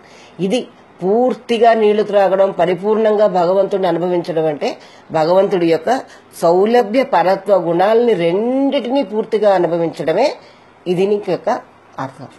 సరే, భగవంతుడి యొక్క పరిపూర్ణ గుణాలని అనుభవించిన తర్వాత ఈ మేఘం పూర్తిగా ఈ నీరు త్రాగిన తర్వాత ఏం చేయాలి? ఆర్తెరి అంటుంది, గర్జించి పైకి వెళ్ళాలి నెమ్మదిగా అంటుంది. ఇప్పుడు ప్రతి మాట చాలా ముఖ్యం అన్నమాట. మేఘం ఆ నీటిని పూర్తిగా తాగిన తర్వాత ఒకసారి గర్జించాలి అంటుంది. ఎలా అయితే సుష్టిగా భోజనం చేసిన తర్వాత ఆమె చాలా ఆనందంగా తృప్తిగా భోజనం చేసామన్నాను, ఒకసారి ఒక త్రేన్పు వచ్చినట్టుగా ఈ మేఘం కూడా పరిపూర్ణంగా నీటిని తనలో ఇముడ్చుకున్న తర్వాత ఒకసారి త్రాల్చాలట. అప్పుడు మెల్లిగా పైకి వెళ్ళాలి. పరిపూర్ణంగా ఉంది, నిండుగా ఉంది అనడానికి ఈ మందగమనం కూడా ఒక సూచకంగా మనకు కనిపిస్తుంది. ఎందుకంటే 9 నెలల గర్భిణీ స్త్రీ మామూలు స్త్రీలాగా గబగబా నడవడం కుదరదు. తనలో పూర్ణత్వం ఉంది అనడానికి సూచకంగా ఆవిడ మెల్లిమెల్లిగా మందమందంగా అడుగులు వేస్తుంది. అలాగే ఈ మేఘం కూడా తనలో పూర్తిగా నీటిని ఇముడ్చుకున్న తర్వాత మెల్లిమెల్లిగా పైకి వెళ్ళాలి. అయితే ఇలా గర్జించడం, త్రాంచడం ఇటువంటి ఆచారాలు కూడా చేయాలంటే ఒక పెద్ద పుల్ల గర్జించాలా, ఒక సింహంలా గర్జించాలా అని అడగకూడదు. భగవదనుభవం కలిగిన వాళ్ళు ఏంటంటే భగవదనుభవం వాళ్ళ పరిపూర్ణంగా నిండినప్పుడు భగవంతుడి యొక్క గుణాలను మళ్ళీ మళ్ళీ వింటున్నప్పుడు వాళ్ళల్లో ఒక రకమైన ఆనందం బయటకు వచ్చి ఆహా ఓహో అన్నట్టుగా వాళ్ళల్లో వాళ్ళు ఆనందిస్తూ ఉంటారనమాట. అది మేఘ గర్జనతో పోలుస్తారు. ఆ భగవదనుభవం పూర్తిగా వాళ్ళలో నిండినప్పుడు ఆనందం వాళ్ళకి బయటికి వస్తూ ఉంటుంది అనమాట. మేఘం పైకి ఎందుకు వెళ్తోంది? పైకి వెళ్లేది కేవలం వర్షించడానికి మాత్రమే. అలాగే ఈ ఆచార్యులు కూడా పైకి వెళ్లి ఆచార్య పదవిని అధిష్ఠించడం అన్నది కేవలం మేము ఇంత గొప్పవాళ్ళం, మాకు ఇంత శిక్షగణ ఉంది, మేము ఇంత చాలా ఆచార్యత్వం మాకు దొరికేసింది, మేము చాలా జ్ఞానం కలిగిన వాళ్ళం, ఇలా డాంబికమైన భావనలు ప్రదర్శించుకోవడానికి కాదు వాళ్ళు ఆచార్య పదవిని అధిరోహించేది. కేవలం వాళ్ళు పొందిన అనుభవాన్ని ఇతరులకు పంచడానికి మాత్రమే వాళ్ళు ఈ ఆచార్య పీఠాన్ని అధిరోహిస్తారు. అయితే ఈ ఆకాశంలో విహరించడం అంటే ఆ అంటే అంతటా కాస ప్రకాశించినది, అంతటా ప్రకాశించినది ఆకాశం అన్నమాట. భగవత్ తత్వమే ఆకాశం. అంటే ఈ ఆచార్యులు అధిరోహించేది ఆచార్య పదవి అంటే భగవత్ తత్వాల్లో వీళ్ళు విహరిస్తూ ఉంటారనమాట. అటువంటి భగవత్ తత్వాన్ని వాళ్ళల్లో ఇముడ్చుకున్న ఆచార్యులనే మనం ఆశ్రయించాలి. ఇక మేఘంతో చెప్తున్నారు, నువ్వు నీలో పరిపూర్ణంగా నీటిని నింపుకున్న తర్వాత నీ రూపం కూడా మారిపోవాలి, అచ్చు భగవంతుడి రూపంలాగా నీ రూపం మారిపోవాలి అని అంటున్నారు. ఒక వ్యక్తి అంటే మనకు చాలా ఇష్టం అనుకోండి, వాళ్ళ యొక్క మాట తీరు, కట్టు, బట్ట అన్నీ కూడా వాళ్ళని లౌకికంగానే మనం అలా మారిపోతూ ఉన్నప్పుడు మరి భగవత్ తత్వాన్ని మనలో ఇముడ్చుకున్నప్పుడు ఈ మేఘంతో చెప్తున్నారు, నువ్వు భగవత్ తత్వాన్ని ఎంతలా నీలో ఇముడ్చుకోవాలి అంటే, నీటిని ఎంతలా ఇముడ్చుకోవాలి అంటే నీ రూపం కూడా పరమాత్మ యొక్క రూపంలాగా మారిపోవాలి. ఆచార్యులు కూడా మనకి భగవత్ స్వరూపులుగానే కనిపిస్తారు. నిరంతరం భగవద్ ఉపాసన వారి రూపం కూడా భగవంతుడి రూపం కూడా ఆచార్యులకి సంక్రమిస్తుంది అన్నమాట. మరిన్ని విశేషాలు రేపు తెలుసుకునే ప్రయత్నం చేద్దాం. జై శ్రీమన్నారాయణ.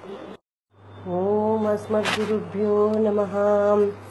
కాశ్యపాన్వయ సంజాతం నారాయణ పదాశ్రితం శ్రీమన్నారాయణం వందే యతీశ్వరశ్రియాజుషం. నీలాతుంగస్తనగిరితటీ సుప్తముద్బోధ్య కృష్ణం పారార్యం స్వం శృతి సదసరసిద్ధమధ్యాపయంతీం స్వోచ్ఛిష్టాయాం సృజనిగళితం యా బలాత్కృత్య భుంక్తే గోదా తస్యై నమః భూయ ఏవాస్తు భూయకా. ஆரிமறை கண்ணா ஒன்று நீ கைகரவேல் ஆரியுள் புக்கு முகந்து கொடார்த்தேரி ஊரி முதல் வனருவம் போல் மைகரத்து பாரி எந்தோளுடை பத்மநாபன் கையில் ஆரி போல் மின்னி வளம்புரி போல் என்னதறிந்து தாடாதே சாழுங்க முதைத்த சரமுறை போல் வார உலகினில் பெய்திடாய் நாங்களும் மார்களை நீராட மகரிந்து ஏலோரெம்பாவாய். ఆండాళ్ దివ్య తిరువడిகளே శరణం. భాగవతోత్తములందరికీ దాసోహాలు సమర్పించుకుంటూ తిరుప్పావే దివ్య ప్రబంధంలో 4వ పాసురంలో ముందుకు వెళ్లే ప్రయత్నం చేద్దాం. బ్రహ్మోపాసన చేసిన ఆచార్యులు కూడా బ్రహ్మస్వరూపాన్ని పొందుతారు. ఆయన భగవత్ స్వరూపుడే అవుతాడు. తనలో పూర్తిగా నీరుని నింపుకున్న మేఘం నీలంగా చల్లగా ఉంటుంది. చల్లదనమే నల్లదనం. ఇది భగవంతుడిలోని ఒక కరుణారసానికి సూచకం. నీలం లేక నల్లదనం మనకి అగాధత్వాన్ని, అనంతత్వాన్ని కూడా మనకి సూచిస్తుంది. మనకి ఆకాశం నల్లగా నీలంగా కనిపించడానికి కారణం ఒకటి ఏంటంటే దానిలోని అనంతత్వమే. సృష్టికి కారణభూతుడమైన భగవతత్వంలో కూడా ఈ లక్షణాలన్నీ మనకి కనిపిస్తాయి. ఆయనలో కూడా ఆ అగాధత్వం, ఆ అనంతత్వం మనకి గోచరిస్తుందన్నమాట. ఎలాగైతే భగవంతుడు అలాగా అనంతత్వానికి సూచకము, అదే విధంగా ఈ ఆకాశం కూడా భగవతత్వంతో నిండడం మూలాంచి అది కూడా ఒక అగాధత్వాన్ని, అనంతత్వాన్ని కలిగి ఉంటుంది. ప్రళయ దశలో ఉన్నప్పుడు ఈ చేతనలు అచేతనలు ఏమి భేదం తెలియనంతగా ఇవన్నీ కలిసిపోయాయా, ఇవన్నీ ఒకటేనా అన్నట్లుగా ఏకమై ఉంటాయి. అసలు అలా ఉన్న వాటిని భగవంతుడు కేవలం తన దయచేత తన నుంచి బయటకు తీసి విడదీసి అంతటా వ్యాపింపజేస్తాడు. ఇలా అన్నీ కలిసిపోయి ఒకేలాగా లీనమైపోయి ఉండడం అన్నదాన్ని మనం సూక్ష్మ దశ అంటారు. వీటిని ఎప్పుడైతే బయటకు తీసి వీటన్నిటిని ఇది చెట్టు, ఇది పుట్ట, ఇది మనిషి, ఇది పశువు, ఇది క్రిమి, ఇది కీటకం, ఇలా ఎప్పుడైతే ఇవన్నీ స్ప్రెడ్ అవుతాయో దీన్ని స్థూల దశ అంటారు. ఇదే సృష్టి. అప్పుడు ఈ సృష్టిలో మొట్టమొదటి బయటికి వచ్చేది కాలం. కాలం కూడా అనంతం, అగాధం. అగాధమైన జ్ఞానాన్ని, అనంతమైన కరుణని కలిగిన వాళ్లే ఆచార్యులు కూడా. అటువంటి మహాజ్ఞానులే మనకి ఆచార్యులు. ఈ విధంగా మరవంబోల్ భగవంతుని శరీరం లాంటి శరీరం కలిగి మెరవాలి అంటున్నారు వర్షదేవునితో మన ఆండాళ్ గోష్ఠి వాళ్ళు అన్నమాట. అంటే భగవంతుడు అతను అనంతుడు, అగాధత్వం కలిగిన వాడు, కర్మవ్యాపకుడు, సర్వనియామకుడు గనక ఆయన నీలమేఘ ఛాయలో మెరుస్తూ ఉంటాడు. ఈ మేఘం కూడా తనలో నీరుని పరిపూర్ణంగా నింపుకుని నిండు తత్వాన్ని సంతరించుకుంది కనుక ఇది కూడా నీలం రంగులో నల్లగా ప్రకాశిస్తూ ఉంటుంది, భగవంతుడి శరీరపు ఛాయలాగా. అదే విధంగా బ్రహ్మతత్వాన్ని ఉపాసించే ఆచార్యులు వారిలో కూడా జ్ఞాన పరిపూర్ణత కలగడం మూలాంచి వారు కూడా ఈ నీలపు రంగులో, ఈ నల్లని రంగులో వారు కూడా ఆ పూర్ణత్వానికి సూచకంగా వాళ్ళు కూడా మెరవాలి అని అంటున్నారు. ఈ విధంగా ఒక ప్రక్కని భగవంతుణ్ణి, భగవంతుడితో పర్జన్య దేవుణ్ణి, వారితో ఆచార్యుల్ని, ఇలాగా మూడిటి కింద ఈ తిరుప్పావైలో ఈ పాసురం నడుస్తూ ఉంటుందన్నమాట. ఇంకా ముందరకు వెళ్తూ పారియందోలుడై పద్మనాభన్ కయ్యిల్ ఆరిపోల్ మిన్నా అంటున్నారు. అంటే పారియందోలుడై అంటే విశాలమైన అందమైన భుజములు కలవాడు. ఆ సౌందర్యం, ఆయన భుజ సౌందర్యాన్ని, భగవంతుడి యొక్క భుజ సౌందర్యాన్ని వీళ్ళు కొనియాడుతున్నారు. ఎలాంటివి భుజాలైనవి? విశాలమైన భుజాలు, అందమైన భుజాలు, సౌందర్యవంతమైన భుజాలు. ఎవరివి? పద్మనాభన్. ఆయన చేతిలో కయ్యిల్, ఆయన చేతిలో ఉన్న ఆరిపోల్ మిన్న, ఆయన చేతిలో ఉన్న చక్రంలా నువ్వు ప్రకాశించాలి అంటున్నారు వర్షదేవుడితో. ఎటువంటి చక్రంట? పద్మనాభుడి చేతిలో అందమైన ఆయన బాహువుల్లో మెరుస్తున్న చక్రం లాంటి మెరుపుతో నువ్వు మెరవాలి అంటున్నారు. ఆకాశంలోకి వెళ్లిన మేఘాలు వర్షించే ముందర మెరుస్తాయి. ఆ మెరుపుని వర్ణిస్తోంది అమ్మ. అది ఎలా మెరవాలంటే పద్మనాభుడి చేతిలోని చక్రంలా మెరవాలి. పరమాత్మ చేతులు విశాలమైనవి, అందమైనవి. ఎలాంటివి? బహుఛాయ మనష్టబ్దో యస్య లోకో మహాత్మనః అంటారు. ఆ బాహువుల యొక్క గొప్పతనం ఏంటంటే సర్వ జగత్తుకి అవే రక్షకాలు, అవే మన విరోధుల్ని తొలగిస్తాయి, అవే మనకు ఆశ్రయాన్ని ఇస్తాయి, అవే మనని మృత్యుసాగరం నుంచి బయటకు లాగి పడేస్తాయి. మనని ఆలింగనం చేసుకోవడానికైనా లాలించడానికైనా ఆ బాహువులే మనకి ఉపకరిస్తాయి. శివధనస్సు విరిచి సీతను చేపట్టిన బాహువులు అటువంటి శక్తిని, అటువంటి సౌందర్యాన్ని చూపించే బాహువులవి. సృష్టికి మూలమైనవి ఈ బాహువులు. ఆ శక్తి అంటే ఇంత బలమైన, ఇంత శక్తివంతమైన ఈ సృష్టిని చూస్తే ఇది చేసిన ఆ బాహువుల యొక్క శక్తి మనకి అర్థమవుతుంది. అయితే పద్మనాభం కయ్యిలు అంటే పద్మనాభుడు అని చెప్పేసి ఆ రూపంలో ఉన్న భగవంతుని ప్రస్తావించడంలో ఉన్న ఆంతర్యం ఏమిటి అని అంటే ఈ సృష్టి చాలా శక్తివంతమైనది. ఇంతటి సృష్టిని చేసిన భగవంతుడి యొక్క బాహువులు కూడా చాలా శక్తివంతమైనవి. అయితే ఇంత సృష్టి చేసి కూడా పరమాత్మ తనమేమీ చెయ్యని వాడిలాగా పద్మనాభుడిలాగా అలాగా సావకాశంగా ఆ పాన్పుపై పడుకుని ఉంటాడు. అంటే ఈ పద్మనాభుడు తను ఇంత కార్యక్రమం, ఇంత సృష్టి చేసిన వాడు అయ్యుండి ఈ సృష్టి కార్యాన్ని అంతటినీ చేసిన వాడు చతుర్ముఖ బ్రహ్మే, అతని వల్ల ఈ సృష్టి అంతా అయ్యింది అని అనిపించేటట్టుగా మనకి అవగతమవుతుంది అనమాట. ఈయనేదో చాలా విశ్రామంగా పడుకుని ఉన్నాడు, అంత కష్టం అంతా కూడా బ్రహ్మదేవుడే పడుతున్నాడు అని మనకి అనిపిస్తుంది పైకి చూడడానికి. కానీ ఆ సృష్టికర్త అయిన బ్రహ్మకు కూడా ఆ శక్తినిచ్చినవి ఈ బాహువులే. ఎప్పుడైతే భగవంతుడి యొక్క నాభి కమలం నుంచి ఆ పద్మం వికసించి అందులో బ్రహ్మదేవుడు ఉద్భన్నమై ఈ సృష్టి కార్యక్రమాన్ని మొదలెట్టాడో, మా స్వామికి పుత్రుడు పుట్టాడు, మా స్వామికి సంతతి కలిగింది అని ఆనందంతో ఆయన చేతిలో ఉన్న చక్రం ఆనందంతో పొంగి మెరిసిందట. అటువంటి మెరుపు, సో ఆయన చేతిలో ఉన్న చక్రం ఆ సమయంలో మెరిసిందట ఆ బ్రహ్మదేవుడు పుట్టినప్పుడు. అది ఆ మెరుపు మాకు కావాలి నీలో అని ఈ వర్షదేవుడిని, ఈ మేఘాన్ని వీళ్ళు కోరుతున్నారు. చక్రం ఏమిటిది? సుదర్శనం. చీకటిలో మనకి ఏమీ కనిపించినప్పుడు, మేఘావృతమైన ఆకాశంలో అంతా దట్టంగా చీకటి అలుముకున్నప్పుడు ఎప్పుడైతే ఒక మెరుపు మెరుస్తుందో అప్పుడే మనకి అన్నీ కనిపించి ఒక వెలుగునిస్తుంది. అలాగే భగవతత్వం మనకి కనిపింపచేసేదే సుదర్శనం. ఆ సుదర్శనంలాగా నువ్వు మెరవాలి అని మేగుణ్ణి ఆదేశిస్తున్నారు వీళ్ళు. మరి ఆచార్య మేఘము ఈయన మెరవాలి. ఈయన ఎలా మెరుస్తాడు అనంటే తన తేజస్సుతో మెరవాలి. సుదర్శనం వల్లే ఆచార్యుని తేజస్సు మనకి భగవత్ స్వరూపాన్ని సాక్షాత్కరింపజేస్తుంది. భగవంతుడి బాహువులు ఆయన యొక్క శక్తిని మనకు చూపిస్తాయి. ఆచార్యుడి యొక్క బాహువులు ఆయనకున్న శక్తి, అదే జ్ఞానం, ఆచరణ, ఇదే ఆయనకి శక్తి. అటువంటి శక్తిని ఈయన బాహువుల, ఆచార్యుని యొక్క బాహువుల్లో మనకి ప్రస్ఫుటమవుతుంది. చక్రం కేవలం భగవంత్ దర్శనాన్నే మనకు కలిగించే సుదర్శనం ఒకటే కాదు, భగవంతుడికి ఏ క్షణంలో ఏం ఆపద తగులుతుందో, ఎప్పుడు ఆయనకి రక్షణగా నేను నిలవాలా అని ఎప్పుడూ అప్రమత్తంగా ఉంటుందిట చక్రం. అందువల్ల ఆయన చేతిలో ఉన్న చక్రం ఎప్పుడు చర్ చర్ చర్ చర్మని తిరుగుతూనే ఉంటుంది.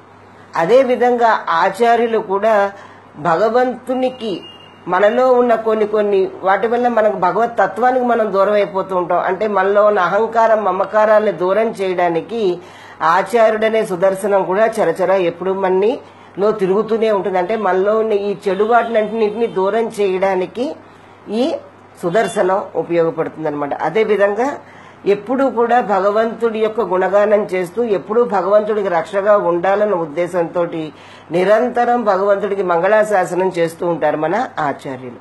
అటువంటి ఆచార్యులు మనకి లభించాలి అని కోరుకుంటున్నారు గోపభామినులు.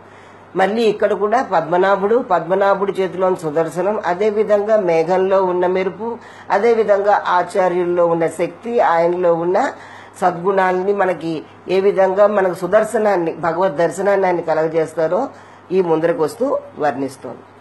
ఇంకా ముందరకు వెళ్తూ వందంబురి పోల్ నిన్నదిరిందు తాడాదే శారంగముదైత్త శరముడైపోల్ వలంబురి పోల్ నిన్నదిరిందు. ఒక చక్రంలా మెరవడమే కాకుండా నువ్వు శంఖంలా గర్జించాలి అని కూడా అంటోంది. మనకి లౌకికంగా మన వాళ్ళు ఎప్పుడు కూడా ఉరుములు మెరుపులు అంటారు. ఉరుములు మెరుపులు అంటే ముందర ఉరుముతుంది, తర్వాత మెరుస్తుంది అన్న అర్థం వచ్చేటట్టుగా. కానీ కొద్దో గొప్ప మనకి కొంచెం సైన్స్తో సంబంధం ఉన్న వాళ్ళకి ఇది చాలా ప్రాథమికంగా ఒక విషయం మన అందరికీ తెలుసుంటుంది. ఏమిటి? Light travels faster than sound. ఎప్పుడు కూడా లైటే ముందర మనకు కనిపిస్తుంది, తర్వాత శబ్దం మనకి వినిపిస్తుంది. ఎందుకంటే ఈ కాంతి యొక్క వేగం శబ్ద వేగం కంటే చాలా రెట్లు ఎక్కువ అన్నమాట. అందుకని మనకి ముందర కనిపించేది వెలుగు, తర్వాత కనిపించేది శబ్దం. మరి అది ఎందుకు మన వాళ్ళు అది మిస్ అయ్యారో మనకు తెలియదు. కానీ జనరల్ గా మనకేంటంటే ఉరుములు మెరుపులతో కూడిన వర్షం అని చెప్తూ ఉంటారు. దాన్ని కరెక్ట్ చేసుకోవాలంటే మెరుపులు ఉరుములు అని చెప్పాలి. మరి గోదాదేవికి మరి ఇవన్నీ విషయాలు, మరి ఆవిడ సైన్స్ చదువుకుందో, బీఎస్సీ చదివిందో, ఇంజనీరింగ్ చదివిందో మనకైతే అంత బాగా తెలియదు. కానీ చాలా చక్కగా మాత్రం ముందర మెరుపుల్ని వర్ణించింది, తర్వాత ఇప్పుడు ఉరుముల గురించి మాట్లాడుతోంది. ఇందాక పద్మనాభుడి చేతిలో ఉన్న చక్రంలా నువ్వు మెరవాలి అంటోంది. ఇప్పుడు ఆయన చేతిలోని శంఖంలాగా నువ్వు గర్జించాలి. మేఘానికి ఉరమడం అన్నా, గర్జించడం అన్నా, తర్వాత ఈ మెరుపులు మెరవడం, ఇవన్నీ కూడా ప్రకృతిలో మనం సర్వసాధారణంగా చూసే దృశ్యాలే. కానీ వీళ్ళు ఎంతసేపు కృష్ణతత్వాన్ని అనుభవిస్తున్నారు కనుక ప్రతిదీ కూడా వీళ్ళు శ్రీమన్నారాయణ తత్వంతో వీళ్ళు లింకప్ చేసుకుంటూ ఉంటారు అన్నమాట. ఏది చూసినా కూడా వాటిలో ఆ భగవత్ తత్వాన్ని వీళ్ళు చూసి ఆనందిస్తూ ఉంటారు. అందుకని మామూలుగా కనిపించే మెరుపు కూడా ఎలా మెరవాలి అంటున్నారు? మా పద్మనాభుడి చేతిలో ఉన్న చక్రంలా మెరవాలి అంటున్నారు. అదేవిధంగా శంఖంలాగా మా స్వామి చేతిలో ఉన్న పాంచజన్యం దానిలాగా నువ్వు ఉరమాలి అంటున్నారు. ఇప్పుడు భగవంతుడి దగ్గర పంచాయుధాలు ఉంటాయి, ఆయన దగ్గర చాలా వస్తువులు ఉంటాయి. ఆయన కిరీటం పెట్టుకుంటాడు, ఆయన చక్రం ఉంటుంది, శంఖం ఉంటుంది, ఆయన చేతిలో బాణం ఉంటుంది, ఖడ్గం ఉంటుంది, అన్నీ ఉంటాయి. కానీ ఈ గోపికలకి ఎంతసేపు ఈ శంఖం మీదే ప్రీతి ఎక్కువ.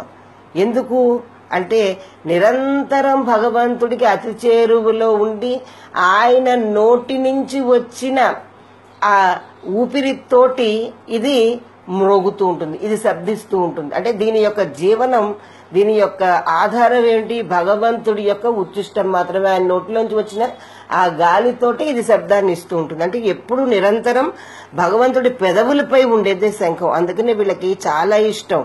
ఎందుకంటే అటువంటి అదృష్టం మాకు కూడా పడితే బాగుండని కోరుకుంటూ ఉంటారన్నమాట.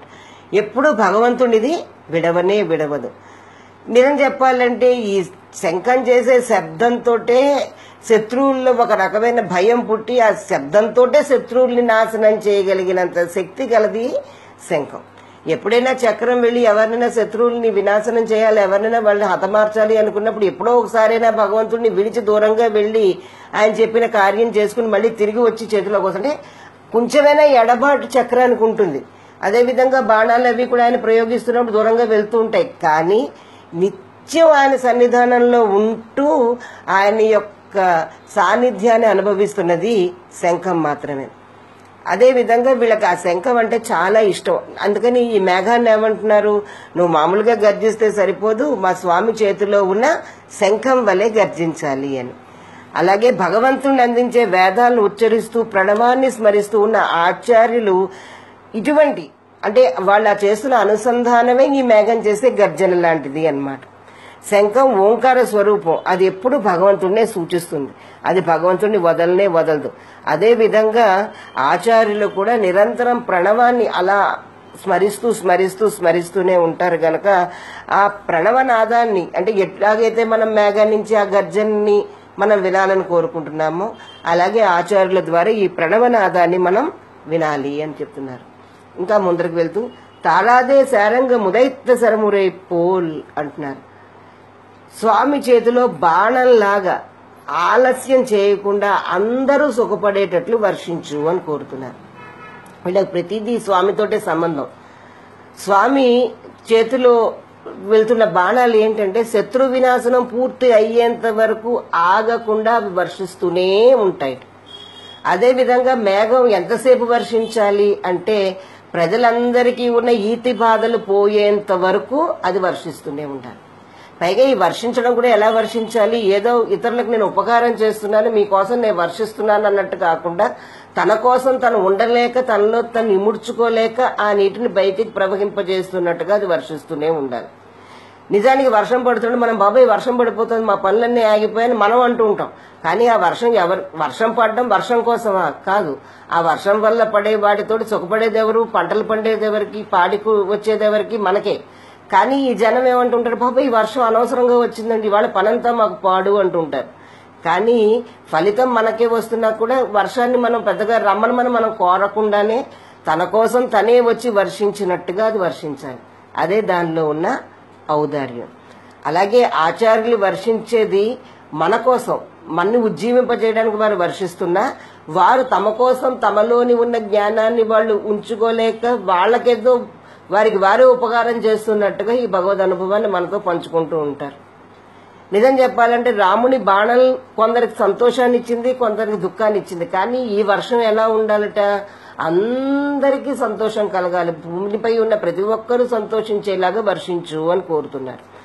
ఈ బయటపడే వర్షం మనకి లౌకికమైన సుఖాన్ని, భౌతికమైన సుఖాన్ని, శరీరానికి సంబంధించిన సుఖాన్ని మనకు అందజేస్తుంది. అయితే ఆచార్యులు వర్షించే జ్ఞాన వర్షం మన ఆత్మానందాన్ని మనకి నింపుతుంది. వాళ్ళు ఎటువంటి విషయాల్ని మనకి తెలియజేస్తారంటే భగవంతుని స్వరూపాన్ని, అంటే ఇందాక శంఖం అన్నది ప్రణవం అయితే ఈ బాణాలు ఏంటి అంటే ఈ తర్వాత వచ్చేది అంటే ప్రణవ స్వరూపానికి అర్థాన్ని కూడా మనకు ఆచార్యులు అందిస్తారు. ఏమిటి ప్రణవంలో ఈ ఓంకారంలో ఉన్న అర్థం అంటే ఏంటంటే భగవంతుని స్వరూపం ఏమిటి, జీవుని యొక్క స్వరూపం ఏంటి, వీరి మధ్య సంబంధం ఏమిటి, మనం భగవంతునికే చెందినవారు, మనం భగవంతునికి శరీరం లాంటి వాళ్ళం, మనకి భగవంతుడితో ఉన్న సంబంధం నిత్యం, ఇవన్నీ ఓంకారంలో ఉన్న అర్థాలు. ఇవి వాళ్ళ కోసం వాళ్లే చెప్పుకున్నట్లుగా చెప్పుకుంటారు. ఈ ఆచార్యుల ఉపదేశాల ఆత్మానందాన్ని అందరికీ కలగజేస్తాయి. నాంగళం మార్గాళ నీరాడ మగరిందు అంటున్నారు. మేము కూడా మార్గశీర్ష స్నానం చేసేటట్లుగా అందరితో కలిసి అందరికీ సుఖం కలగాలి, అందరితో కలిపి ఆ సుఖాన్ని మేము కూడా పొందాలి అని కోరుకుంటున్నారు. ఇందులో మళ్ళీ మళ్ళీ చెప్పుకుంటున్నాంటే ధనుర్మాస వ్రతంలో ముఖ్యమైనది ఏంటంటే అసూయ లేకపోవడం. ముందు మనకంటే పక్క వాళ్ళకు సుఖం కలగాలి అని కోరుకోవడం. ముందర వీళ్ళకి ఆత్మానుభవం వీళ్ళకి కావాల్సి ఉన్నా కూడా మాకంటే ముందుగా మా పెద్దలు వాళ్ళు కోరుకుంటున్న వర్షాన్ని ఇచ్చి వాళ్ళందరూ సంతోషించేటట్లుగా చెయ్యమని వీళ్ళు కోరుకుంటున్నారు. వీళ్ళు చెప్తున్నది ఈ వ్రతం, ఇవన్నీ, ఈ స్నానం, ఇవన్నీ ఒక మిషైనా అందరితో కలిసి ఈ ఆనందాన్ని పంచుకోవాలి అని వీళ్ళు కోరుకుంటున్నారు. ఇంతకు ముందర వీళ్ళు స్నానం చేసినా కృష్ణుని అనుభవించినా ఏకాంతంలోనే వీళ్ళు అనుభవించారు. కానీ ఇప్పుడు వీళ్ళు కోరుకుంటున్నది ఏంటి? అందరం కలిసి స్నానం చేసి అందరూ కృష్ణానుభవాన్ని కలిసి అనుభవించాలని కోరుకుంటున్నారు. అదే ఆచార్య కటాక్షం. పైకి పెద్దలకి వర్షం కావాలి, మాకు కలిసి స్నానం చేయాలి, మేము అందరం కలిసి వ్రతం చేయాలి అని అంటున్నా అంతర్లీనంగా వీళ్ళు కోరుకునేది ఆచార్య కటాక్షం వర్షించాలని కోరుకుంటున్నారు. ఎప్పుడైతే ఆచార్యుని యొక్క కటాక్షం మన మీద ప్రసరిస్తుందో అప్పుడు భగవద్ అనుభవం మనకి లభిస్తుంది అని ఆండాళ్ళ తల్లి ఇందులో అంతర్లీనంగా చెబుతోంది. రేపటి నుంచి మనం 5వ పాసరంలో ప్రవేశించబోతున్నాం. జై శ్రీమన్నారాయణ. కాశ్యపాన్వయ సంజాతం నారాయణ పదాశ్రితం శ్రీమన్నారాయణం వందే యతీశ్వర శ్రియాజుషం నీలాతుంగస్తనగిరితటీ సుప్తముద్బోధ్య కృష్ణం పారార్యం స్వం శృతి సదసరసిద్ధమధ్యాపయంతీం స్వోచ్ఛిష్టాయాం సృజనిగళితం యా బలాత్కృత్య భుంక్తే గోదా తస్యై నమ ఇదమిదం భూయ ఏవాస్తు భూయక. ஆரிமறை கண்ணா ஒன்று நீ கைகரவேல் ஆரியுள் புக்கு முகந்து கொடார்த்தேரி ஊரி முதல் வனரவம் போல் மை கரத்து பாரி எந்தோளுடை பத்மநாபன் கையில் ஆரி போல் மின்னி வளம்புரி போல் என்னதறிந்து தாடாதே சாழங்க முதைத்த சரமுறை போல் வார உலகினில் பெய்திடாய் நாங்களும் மார்களை நீராட மகரிந்து ஏலோரெம்பாவாய். ఆండాళ్ దివ్య తిరువడిகளே శరణం. భాగవతోత్తములందరికీ దాసోహాలు సమర్పించుకుంటూ తిరుప్పావే దివ్య ప్రబంధంలో 4వ పాసురంలో ముందుకు వెళ్లే ప్రయత్నం చేద్దాం. బ్రహ్మోపాసన చేసిన ఆచార్యులు కూడా బ్రహ్మస్వరూపాన్ని పొందుతారు. ఆయన భగవత్ స్వరూపుడే అవుతాడు. తనలో పూర్తిగా నీరుని నింపుకున్న మేఘం నీలంగా చల్లగా ఉంటుంది. చల్లదనమే నల్లదనం. ఇది భగవంతుడిలోని ఒక కరుణారసానికి సూచకం. నీలం లేక నల్లదనం మనకి అగాధత్వాన్ని, అనంతత్వాన్ని కూడా మనకి సూచిస్తుంది. మనకి ఆకాశం నల్లగా నీలంగా కనిపించడానికి కారణం ఒకటి ఏంటంటే దానిలోని అనంతత్వమే. సృష్టికి కారణభూతుడమైన భగవతత్వంలో కూడా ఈ లక్షణాలన్నీ మనకి కనిపిస్తాయి. ఆయనలో కూడా ఆ అగాధత్వం, ఆ అనంతత్వం మనకి గోచరిస్తుందన్నమాట. ఎలాగైతే భగవంతుడు అలాగా అనంతత్వానికి సూచకము, అదే విధంగా ఈ ఆకాశం కూడా భగవతత్వంతో నిండడం మూలాంచి అది కూడా ఒక అగాధత్వాన్ని, అనంతత్వాన్ని కలిగి ఉంటుంది. ప్రళయ దశలో ఉన్నప్పుడు ఈ చేతనలు అచేతనలు ఏమి భేదం తెలియనంతగా ఇవన్నీ కలిసిపోయాయా, ఇవన్నీ ఒకటేనా అన్నట్లుగా ఏకమై ఉంటాయి.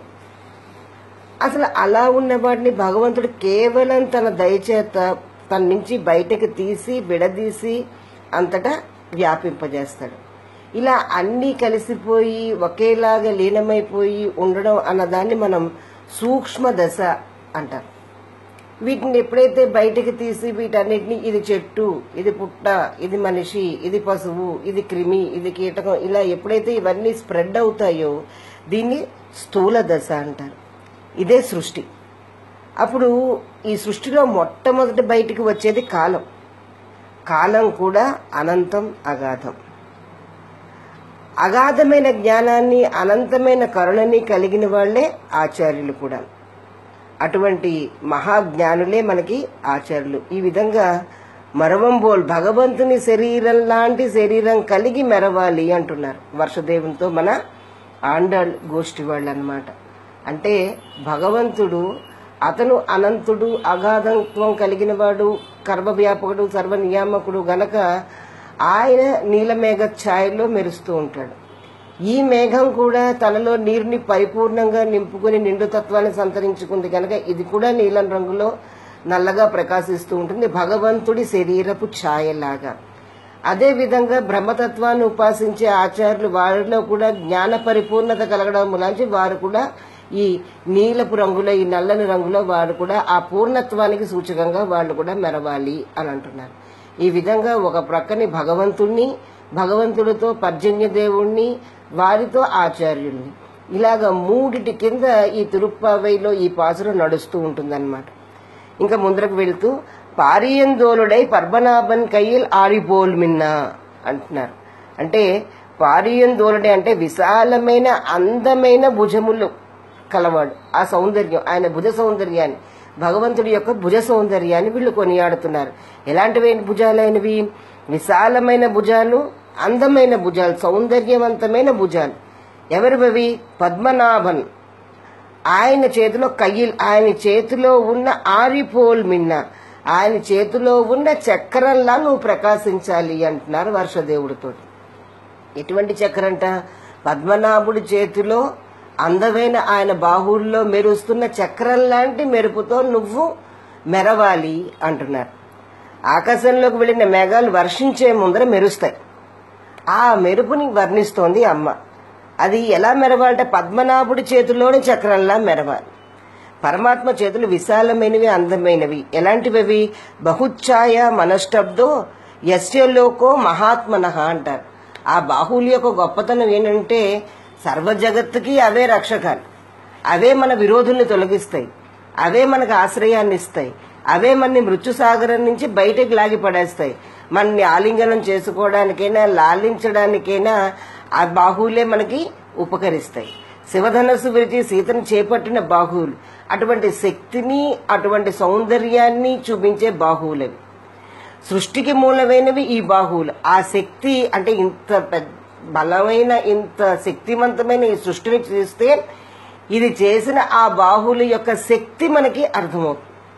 అయితే పద్మనాభం కయ్యిలు అంటే పద్మనాభుడు అని చెప్పేసి ఆ రూపంలో ఉన్న భగవంతుని ప్రస్తావించడంలో ఉన్న ఆంతర్యం ఏమిటి అని అంటే, ఈ సృష్టి చాలా శక్తివంతమైనది. ఇంతటి సృష్టిని చేసిన భగవంతుడి యొక్క బాహువులు కూడా చాలా శక్తివంతమైనది. అయితే ఇంత సృష్టి చేసి కూడా పరమాత్మ తనమేమీ చెయ్యని వాడిలాగా, పద్మనాభుడిలాగా అలాగా సావకాశంగా ఆ పాన్పుపై పడుకుని ఉంటాడు. అంటే ఈ పద్మనాభుడు తను ఇంత కార్యక్రమం, ఇంత సృష్టి చేసిన వాడయ్యుండి ఈ సృష్టి కార్యాన్ని అంతటినీ చేసిన వాడు చతుర్ముఖ బ్రహ్మే, అతని వల్ల ఈ సృష్టి అంతా అయ్యింది అని అనిపించేటట్టుగా మనకి అవగతమవుతుంది అనమాట. ఈయనేదో చాలా విశ్రామంగా పడుకుని ఉన్నాడు, అంత కష్టం అంతా కూడా బ్రహ్మదేవుడే పడుతున్నాడు అని మనకి అనిపిస్తుంది పైకి చూడ్డానికి. కానీ ఆ సృష్టికర్త అయిన బ్రహ్మకు కూడా ఆ శక్తినిచ్చినవి ఈ బాహువులే. ఎప్పుడైతే భగవంతుడి యొక్క నాభి కమలం నుంచి ఆ పద్మం వికసించి అందులో బ్రహ్మదేవుడు ఉద్భున్నవై ఈ సృష్టి కార్యక్రమాన్ని మొదలెట్టాడో, మా స్వామికి పుత్రుడు పుట్టాడు, మా స్వామికి సంతతి కలిగింది అని ఆనందంతో ఆయన చేతిలో ఉన్న చక్రం ఆనందంతో పొంగి మెరిసిందట. అటువంటి మెరుపు, సో ఆయన చేతిలో ఉన్న చక్రం ఆ సమయంలో మెరిసిందట ఆ బ్రహ్మదేవుడు పుట్టినప్పుడు. అది ఆ మెరుపు మాకు కావాలి నీలో అని ఈ వర్షదేవుడిని, ఈ మేఘాన్ని వీళ్ళు కోరుతున్నారు. చక్రం ఏమిటిది? సుదర్శనం.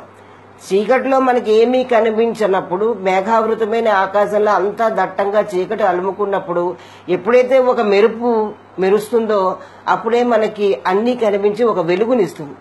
అలాగే భగవతత్వం మనకి కనిపింపచేసేదే సుదర్శనం. ఆ సుదర్శనంలాగా నువ్వు మెరవాలి అని మేగుణ్ణి ఆదేశిస్తున్నారు వీళ్ళు. మరి ఆచార్య మేఘము ఈయన మెరవాలి. ఈయన ఎలా మెరుస్తాడు అనంటే తన తేజస్సుతో మెరవాలి. సుదర్శనం వల్లే ఆచార్యుని తేజస్సు మనకి భగవత్ స్వరూపాన్ని సాక్షాత్కరింపజేస్తుంది. భగవంతుడి బాహువులు ఆయన యొక్క శక్తిని మనకు చూపిస్తాయి. ఆచార్యుడి యొక్క బాహువులు ఆయనకున్న శక్తి, అదే జ్ఞానం, ఆచరణ, ఇదే ఆయనకి శక్తి. అటువంటి శక్తిని ఈయన బాహువుల, ఆచార్యుని యొక్క బాహువుల్లో మనకి ప్రస్ఫుటమవుతుంది.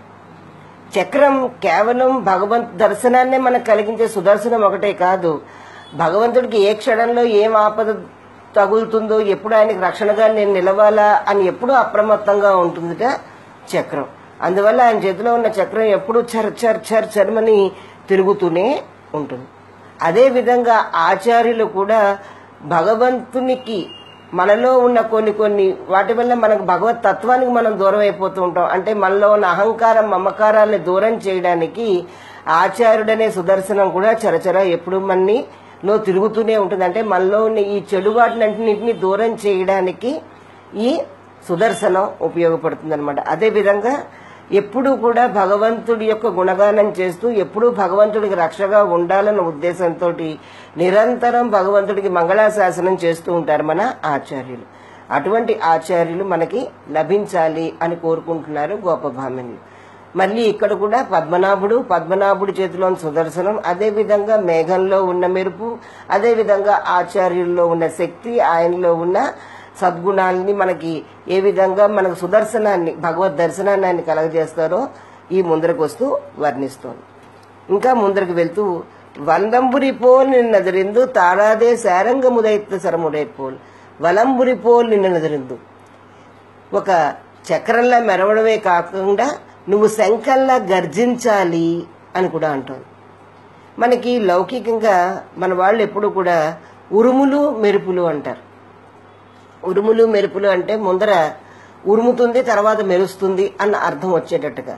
కానీ కొద్దో గొప్ప మనకి కొంచెం సైన్స్తో సంబంధం ఉన్న వాళ్ళకి ఇది చాలా ప్రాథమికంగా ఒక విషయం మన అందరికీ తెలుసుంటుంది. ఏమిటి? Light travels faster than sound.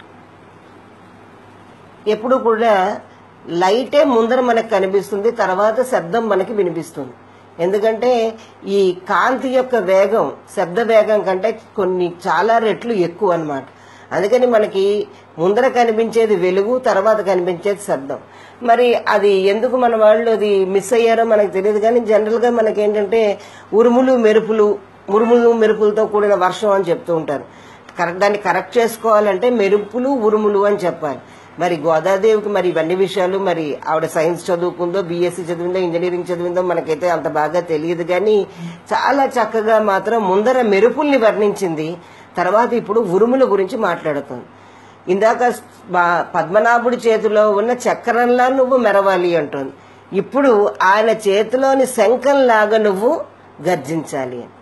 మేఘానికి ఉరమడం అన్నా, గర్జించడం అన్నా, తర్వాత ఈ మెరుపులు మెరవడం, ఇవన్నీ కూడా ప్రకృతిలో మనం సర్వసాధారణంగా చూసే దృశ్యాలే.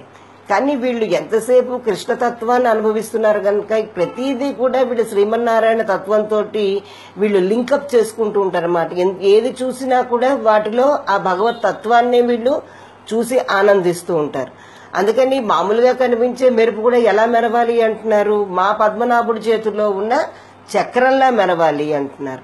అదేవిధంగా శంఖంలాగా మా స్వామి చేతిలో ఉన్న పాంచజన్యం దానిలాగా నువ్వు ఉరమాలి అంటున్నారు. ఇప్పుడు భగవంతుడి దగ్గర పంచాయుధాలు ఉంటాయి. ఆయన దగ్గర చాలా వస్తువులు ఉంటాయి. ఆయన కిరీటం పెట్టుకుంటాడు, ఆయన చక్రం ఉంటుంది, శంఖం ఉంటుంది, ఆయన చేతిలో బాణం ఉంటుంది, ఖడ్గం ఉంటుంది, అన్నీ ఉంటాయి. కానీ ఈ గోపికలకి ఎంతసేపు ఈ శంఖం మీదే ప్రీతి ఎక్కువ. ఎందుకు అంటే నిరంతరం భగవంతుడికి అతి చేరువలో ఉండి ఆయన నోటి నుంచి వచ్చిన ఆ ఊపిరితోటి ఇది మ్రోగుతూ ఉంటుంది, ఇది శబ్దిస్తూ ఉంటుంది. అంటే దీని యొక్క జీవనం, దీని యొక్క ఆధారం ఏంటి? భగవంతుడి యొక్క ఉచ్చిష్టం మాత్రమే. ఆయన నోటిలోంచి వచ్చిన ఆ గాలితోటి ఇది శబ్దాన్ని ఇస్తూ ఉంటుంది. అంటే ఎప్పుడు నిరంతరం భగవంతుడి పెదవులపై ఉండేదే శంఖం. అందుకనే వీళ్ళకి చాలా ఇష్టం. ఎందుకంటే అటువంటి అదృష్టం మాకు కూడా పడితే బాగుండని కోరుకుంటూ ఉంటారన్నమాట. ఎప్పుడు భగవంతుడిది విడవదు. నిజం చెప్పాలంటే ఈ శంఖం చేసే శబ్దంతో శత్రువుల్లో ఒక రకమైన భయం పుట్టి ఆ శబ్దంతో శత్రువుల్ని నాశనం చేయగలిగినంత శక్తి కలది శంఖం. ఎప్పుడైనా చక్రం వెళ్లి ఎవరినైనా శత్రువుల్ని వినాశనం చేయాలి, ఎవరినైనా వాళ్ళని హతమార్చాలి అనుకున్నప్పుడు ఎప్పుడో ఒకసారైనా భగవంతుడిని విడిచి దూరంగా వెళ్లి ఆయన చెప్పిన కార్యం చేసుకుని మళ్ళీ తిరిగి వచ్చి చేతిలోకి వస్తుంటే కొంచెమైనా ఎడబాటు చక్రానికి ఉంటుంది. అదేవిధంగా బాణాలు అవి కూడా ఆయన ప్రయోగిస్తున్నప్పుడు దూరంగా వెళ్తూ ఉంటాయి. కానీ నిత్యం ఆయన సన్నిధానంలో ఉంటూ ఆయన యొక్క సాన్నిధ్యాన్ని అనుభవిస్తున్నది శంఖం మాత్రమే. అదేవిధంగా వీళ్ళకి ఆ శంఖం అంటే చాలా ఇష్టం. అందుకని ఈ మేఘాన్ని ఏమంటున్నారు? నువ్వు మామూలుగా గర్జిస్తే సరిపోదు, మా స్వామి చేతిలో ఉన్న శంఖం వలె గర్జించాలి అని. అలాగే భగవంతుణ్ణి అందించే వేదాలను ఉచ్చరిస్తూ ప్రణవాన్ని స్మరిస్తూ ఉన్న ఆచార్యులు ఇటువంటి అంటే వాళ్ళ చేస్తున్న అనుసంధానమే ఈ మేఘం చేసే గర్జన లాంటిది అన్నమాట. శంఖం ఓంకార స్వరూపం, అది ఎప్పుడు భగవంతుడినే సూచిస్తుంది, అది భగవంతుడిని వదలనే వదలదు. అదే విధంగా ఆచార్యులు కూడా నిరంతరం ప్రణవాన్ని అలా స్మరిస్తూ స్మరిస్తూ స్మరిస్తూనే ఉంటారు గనక ఆ ప్రణవనాదాన్ని అంటే ఎట్లాగైతే మనం మేఘం నుంచి ఆ గర్జనని మనం వినాలని కోరుకుంటున్నామో అలాగే ఆచార్యుల ద్వారా ఈ ప్రణవనాదాన్ని మనం వినాలి అని చెప్తున్నారు. ఇంకా ముందరికి వెళ్తూ తాళాదే శారంగ ముదైత్త సరమురై పోల్ అంటున్నారు. స్వామి చేతిలో బాణంలాగా ఆలస్యం చేయకుండా అందరూ సుఖపడేటట్లు వర్షించు అని కోరుతున్నారు. వీళ్ళకి ప్రతిదీ స్వామితోటే సంబంధం. స్వామి చేతిలో వెళ్తున్న బాణాలు ఏంటంటే శత్రు వినాశనం పూర్తి అయ్యేంత వరకు ఆగకుండా అవి వర్షిస్తూనే ఉంటాయి. అదేవిధంగా మేఘం ఎంతసేపు వర్షించాలి అంటే ప్రజలందరికీ ఉన్న ఈతి బాధలు పోయేంత వరకు అది వర్షిస్తూనే ఉండాలి. పైగా ఈ వర్షించడం కూడా ఎలా వర్షించాలి, ఏదో ఇతరులకు నేను ఉపకారం చేస్తున్నాను మీకోసం నేను వర్షిస్తున్నాను అన్నట్టు కాకుండా తన కోసం తను ఉండలేక తనలో తను ఇముడ్చుకోలేక ఆ నీటిని బయటికి ప్రవహింపజేస్తున్నట్టుగా అది వర్షిస్తూనే ఉండాలి. నిజానికి వర్షం పడుతుంటే మనం బాబాయ్ వర్షం పడిపోతుంది మా పనులన్నీ ఆగిపోయాయని మనం అంటూ ఉంటాం.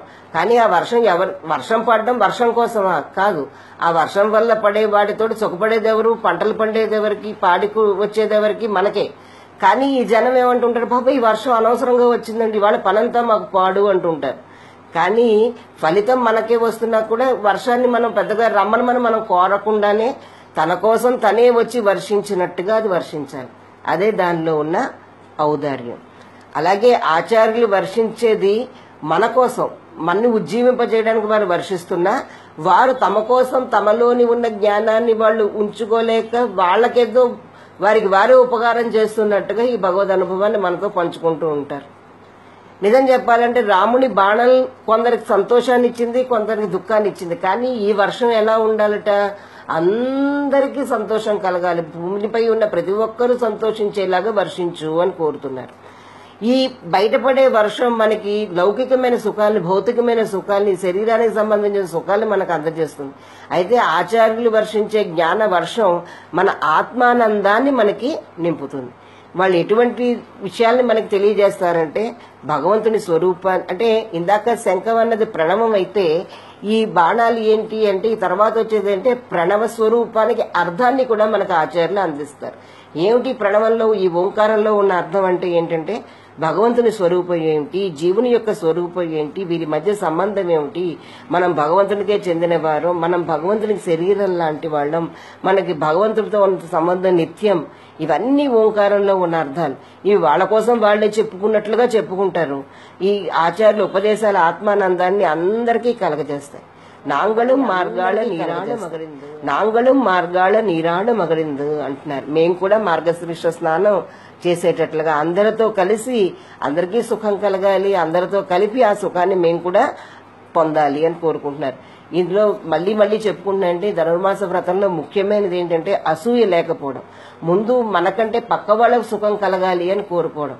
ముందర వీళ్ళకి ఆత్మానుభవం వీళ్ళకి కావాల్సి ఉన్నా కూడా మాకంటే ముందుగా మా పెద్దలు వాళ్ళు కోరుకుంటున్న వర్షాన్ని ఇచ్చి వాళ్ళందరూ సంతోషించేటట్లుగా చెయ్యమని వీళ్ళు కోరుకుంటున్నారు. వీళ్ళు చెప్తున్నది ఈ వ్రతం, ఇవన్నీ ఈ స్నానం, ఇవన్నీ ఒక మిషైనా అందరితో కలిసి ఈ ఆనందాన్ని పంచుకోవాలి అని వీళ్ళు కోరుకుంటున్నారు. ఇంతకు ముందర వీళ్ళు స్నానం చేసినా కృష్ణుని అనుభవించినా ఏకాంతంలోనే వీళ్ళు అనుభవించారు. కానీ ఇప్పుడు వీళ్ళు కోరుకుంటున్నది ఏంటి, అందరం కలిసి స్నానం చేసి అందరూ కృష్ణానుభవాన్ని కలిసి అనుభవించాలని కోరుకుంటున్నారు. అదే ఆచార్య కటాక్షం. పైకి పెద్దలకి వర్షం కావాలి, మాకు కలిసి స్నానం చేయాలి, మేము అందరం కలిసి వ్రతం చేయాలి అని అంటున్నా అంతర్లీనంగా వీళ్ళు కోరుకునేది ఆచార్య కటాక్షం వర్షించాలని కోరుకుంటున్నారు. ఎప్పుడైతే ఆచార్యుని యొక్క కటాక్షం మన మీద ప్రసరిస్తుందో అప్పుడు భగవద్ అనుభవం మనకి లభిస్తుంది అని ఆండాళ్ళ తల్లి ఇందులో అంతర్లీనంగా చెబుతోంది. రేపటి నుంచి మనం 5వ పాసరంలోకి ప్రవేశించబోతున్నాం. జై శ్రీమన్నారాయణ.